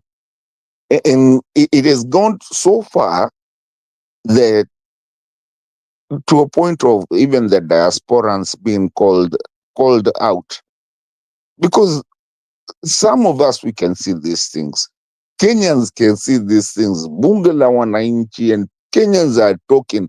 The civic education is too much. Yani for him, everything he says, I mean, the cartoons, the kasongos, the things. Bernard, this time, it's not the time to be a Moi. Kenyans are educated and they're educating themselves. How many channels do we have that educate Kenyans? Hata mtu wa ushago, they will still say, hebu acha kwanza niangalie hii, I'm not even going to watch NTV. Hizi si siku za kuwa KBC. So, having said that, Mr. Bernard, and all the panelists and the listeners, I am going to say kudos to Kenyans. Kenyans, wherever you are, outside, inside, wherever you are, you have made our country. Personally, I am proud of Kenyans because they are not taking nonsense. And it has come to a point where it has to stop. So Kenyans are really looking at their constitution. Kenyans are really looking at their civic education. Kenyans are educating everybody, even if you call them Moraras and whatever. And there's another one in Marsabit doing the same thing. Kenyans are injecting. Kenyans are really, really not buying it. I saw Embu. Kudos to Embu, guys. Embu Karau walienda peke yao kufanya nini yao. Kenyans are not taking nonsense. And Bernard, thank you for this show. And even for the other one where we came from. And the other people. Mama Selina, thank you for injecting. You telling people that the real thing. Mama Mary, thank you. Public participation, thank you. Tumefanya kazi. And that is exactly what needed to be done since independence. We didn't just get independence at Itusemange tulipata independence, and then we turn it from white colonialism to black colonialism. The black colonialist, they have to go so that we can make a good Kenya. There's no reason to send people outside your country instead of putting them inside of the country. Yet you're graduating people every day. And then sasa unatuletea ati now mang'ombe ziko na masijui. Things that don't even make sense. Like Bill Gates is the king of the world. Yendo anajua kitu yenye tunafanyanga na ng'ombe zetu. Yet tulizaliwa nazo na hatujai kufa. Hata tukaenda kwa hizo countries zingine. So, as I finish kabisa, Bernard, I just want to tell Kenyans, we've learned, and I think Ruto was one of the best presidents that we ever had in our country because he's opened people's minds and is keeping on opening people's minds. We've never had a president mwenye anaitwa Kasongo, Zakayo, sijui nini, but now we have one and is making us ask questions. Anguka nayo, tunaanguka nayo yote, and then we build it. It's not done. Maandamano ijaisha, ilirudi tu tukangia mali intellectually. Lakini huyu jamaa sorry, yake imeenda. Well, Bernard, that's where I finish. Okay, thank you, Martin, for that info and encouragement to Kenyans. Ni kubaya lakini kutarekebika wakati tutawajibika kuhakikisha kwamba tunatekeleza wajibu wetu kama Wakenya wazalendo. Cha muhimu ni wewe katika space yako, in your sphere of influence, your circle of friends, be a positive vibe that pushes people to the right direction. Remember, politicians take advantage of our ignorance or the ignorance of the masses. Then they start up lies and propaganda to make Kenyans get at each other's throat instead of getting rid of their common enemy. And that's a very, very wherever well situated reality in our politics and in our interaction. For us to bomoa hiyo, we must begin now to push people towards who are you choosing, not who are you fighting against, who are you stopping. They begin to think, huyu mtu ambaye nataka kupatia kura yake yangu ana msimamo upi, anajulikana kwa nini, amesimamia nini kikasimama. Hiyo maswali hatujatumia kwa muda mrefu na lazima tuanze kuyatumia katika kuambia kina mama, kina baba, ndugu na jamaa waelewe kwamba kwa ballot ni kuchagua mtu, sio kuzuia mtu. Ni kuchagua mtu, na yule mtu unachagua, kumbuka, miaka 5 ata either atengeneza maisha yako ama kuyaharibu, na hiyo ndio jukumu tulilonalo. Na tunashukuru kwa nafasi Mungu ametupatia kuwa kwa platform kama hii kuzungumza na Wakenya kila siku. I believe there is what will come from this and what is already coming from this. But this is not the time to relax. This is the time to intensify and see to it that we really get the right information into right hands and into right lives so that tutasababisha mabadiliko ambayo ni ya kudumu, sio ya wakati mmoja tu. Asante. Sasa Mama Mary, naomba uchukue hiyo nafasi ukianza kutusaidia kutamatisha. Asante Bernard. Mimi vile nataka kuambia Wakenya, hiyo lugha ambayo Zakayo anatumia ni kutuhadaa, kwa sababu unajiuliza wanyama wako na hatia gani kwa nchi yetu, while we see the same government cutting down trees, kufyeka kabisa. Na hiyo ndio manufaa ya nchi kuwa na miti ambayo ina flourish, ambayo inasaidia kwa carbon hiyo walikuwa wanatoa hizo siasa zao. So when you see somebody is going to a side of trying to promote ama advertise something, be skeptical. Ask yourself many questions, because si ati ni kama vile unaambiwa hivi, unaona ati yes, hapa ninajua jawabu, lakini hii ni kitu ambacho watu wanatakiwa kuangalia kwa makini sana, kwa sababu si kitu inaisha kesho. Hiyo ni maisha yako unajaribu kuharibu. Na kama ni kitu inaharibu maisha yako, what else are you looking for? Are you here to live or you are here to be destroyed? Na kwa nini wewe mwenyewe ujiharibu ukijua kweli kabisa? Tusianguke kwa huo mtihani ama hiyo hiari ya huyo mtu, kwa sababu hana mambo mazuri. Na tena muone huyu mtu from the beginning up to now, he has no moral towards Kenyans. Kile anafikiria ni hao watu ambao wao wanatoka huko, ma foreigners. Hao ndio very important to him, simply because why? Tunajua huyu mtu ni mpenda pesa, na hao watatumia pesa ndio walete hiyo matatizo yao kwa nchi yetu. So we are not going to accept.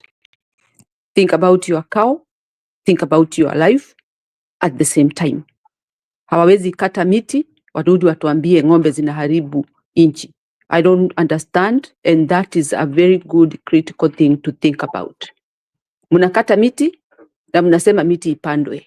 na mnakata ile imekuwa huko kwa miaka na miaka. Mnakuja kutuambia habari ya ng'ombe, tumeishi nazo miaka na miaka. Hatujasikia any madhara kutoka kwa ng'ombe. Why now? Why this time? Kwanza hiyo habari ya carbon, mimi sijaiamini hata kidogo. Even if it is there, it is not comparable to people's life. Mimi najua kweli kabisa tumeishi hivyo na tumefanya mambo mingi sana na nchi yetu, na hii mambo ambayo tunakuja kuletewa ya miigizo, wananchi mkatae kabisa. Huyu mtu, in fact, come to think, huyu jambazi hata saa hii akiwa na kitu ambacho kinaweza saidia Mkenya. Can you imagine Kenyans are not going to take it? Because of how bad he is. So for now, let's forget about anything coming from Zakayo. We depend on ourselves and on our own knowledge. Na tunajua ile mambo yote inaendelea Kenya ni machafu kwa sababu ya huyu mtu. Why now that every Kenyans are crying? Why Kenyans are complaining? Everybody. So, hatujawekwa kwa darasa tukasomeshwa kucomplain. Everybody, this thing is coming from all corners of the country. So for me, Kenyans, be careful. Anything hata akileta mzuri, hatutaki paka aondoke kwa hiyo kiti. Hicho kitu mzuri italetwa na mtu mzuri ambaye tutaamini. Asanteni kwa kunisikiza. Na Kenyans, be careful. Anything that is brought by this guy, just don't take heed. Asante. All right, thank you, Mami. We appreciate that. Kila mtu akuwe makini kuhakikisha kwamba msimamo ambao umechukua unaweza kusimama nao siku zote. Sio watu kubadilika na kubadilisha ili katika mambo haya yote inji ipone, na ikipona itasaidia watu wengi. And that's the trick we need to bring into our leadership, that leadership should be towards public good, not just holding position. Public good. How do I sacrifice my time to make a difference in someone else's life? Life is communal. Life is dependent one to another. And so no matter what happens, we have as a people to work on, integrating together in our pursuit of this proper good. Let's shun the tribal politics. Let's shun the class politics. Let's shun all these other things we're being invited into, and be wa Kenya wazalendo ambao tunapenda na tungependa kuona nchi ikipona. So neno la mwisho litatolewa na Mama Selina, alafu kengele ipige tuondoke. Mami, wacha niseme haraka kitu tu nilikuwa nimesahau. Bernard and the listeners and kina mam. Bernard, nataka watu waelewe. Maandamano hatujamaliza. We are going to tutasumbua, including in the internet, in everything. Kuna hata hizi manyimbo zenye tunaimba, anguka nayo, kufa makanga, kufa dereva, sijui nini. Bernard, we have decided to use another type of maandamano, and it's coming hard because this government has nothing for us. So watu wenye wanatusikiza wasidhani ati maandamano iliisha. Tuko maandamano bado. That's all I wanted to say.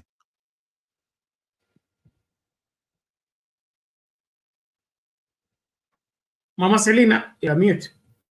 Oh, okay, Penat. Thank you.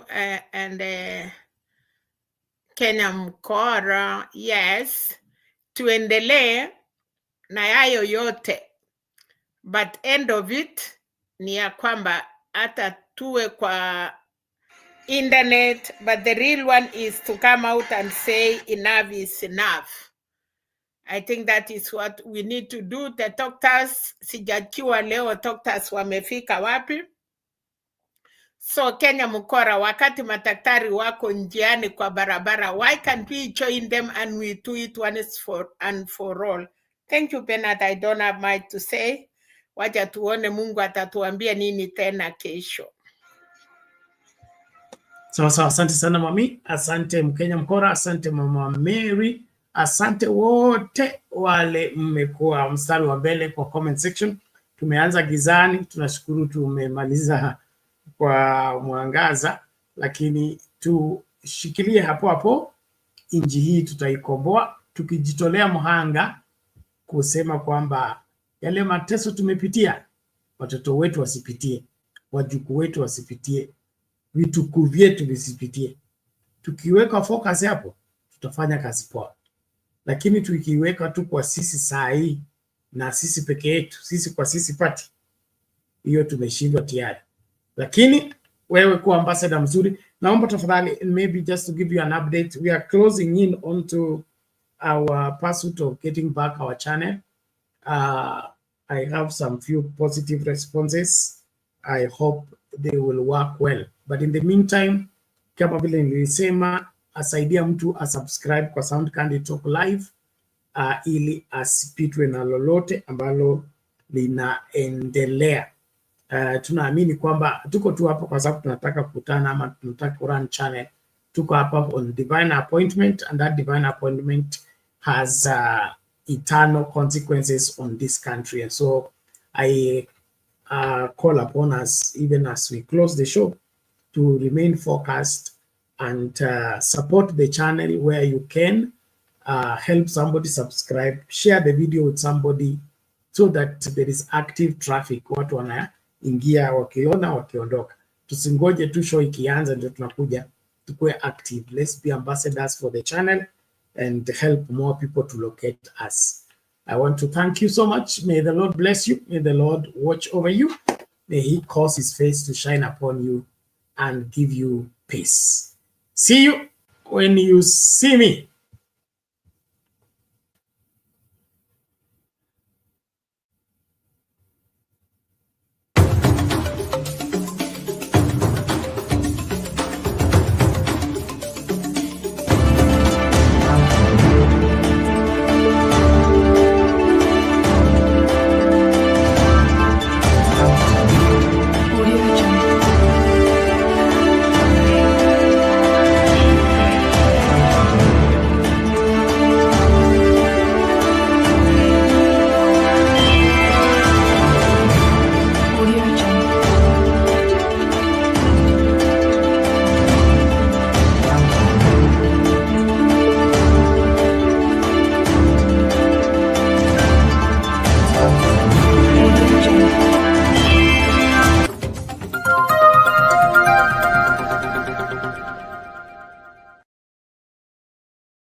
Watu wa Mungu, Bwana Yesu asifiwe.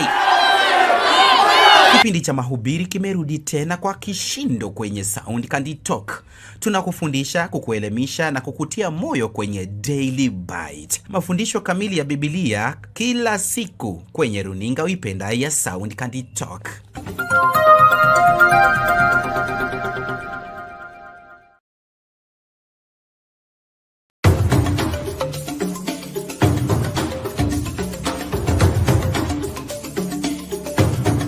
Je, una maoni, malalamishi au kauli kinzani? Tunakusikiliza kwa maana wewe unatutazama. Wasiliana nasi kwenye simu 0718454585 au andika ujumbe mfupi katika barua pepe soundcandytalk@gmail.com.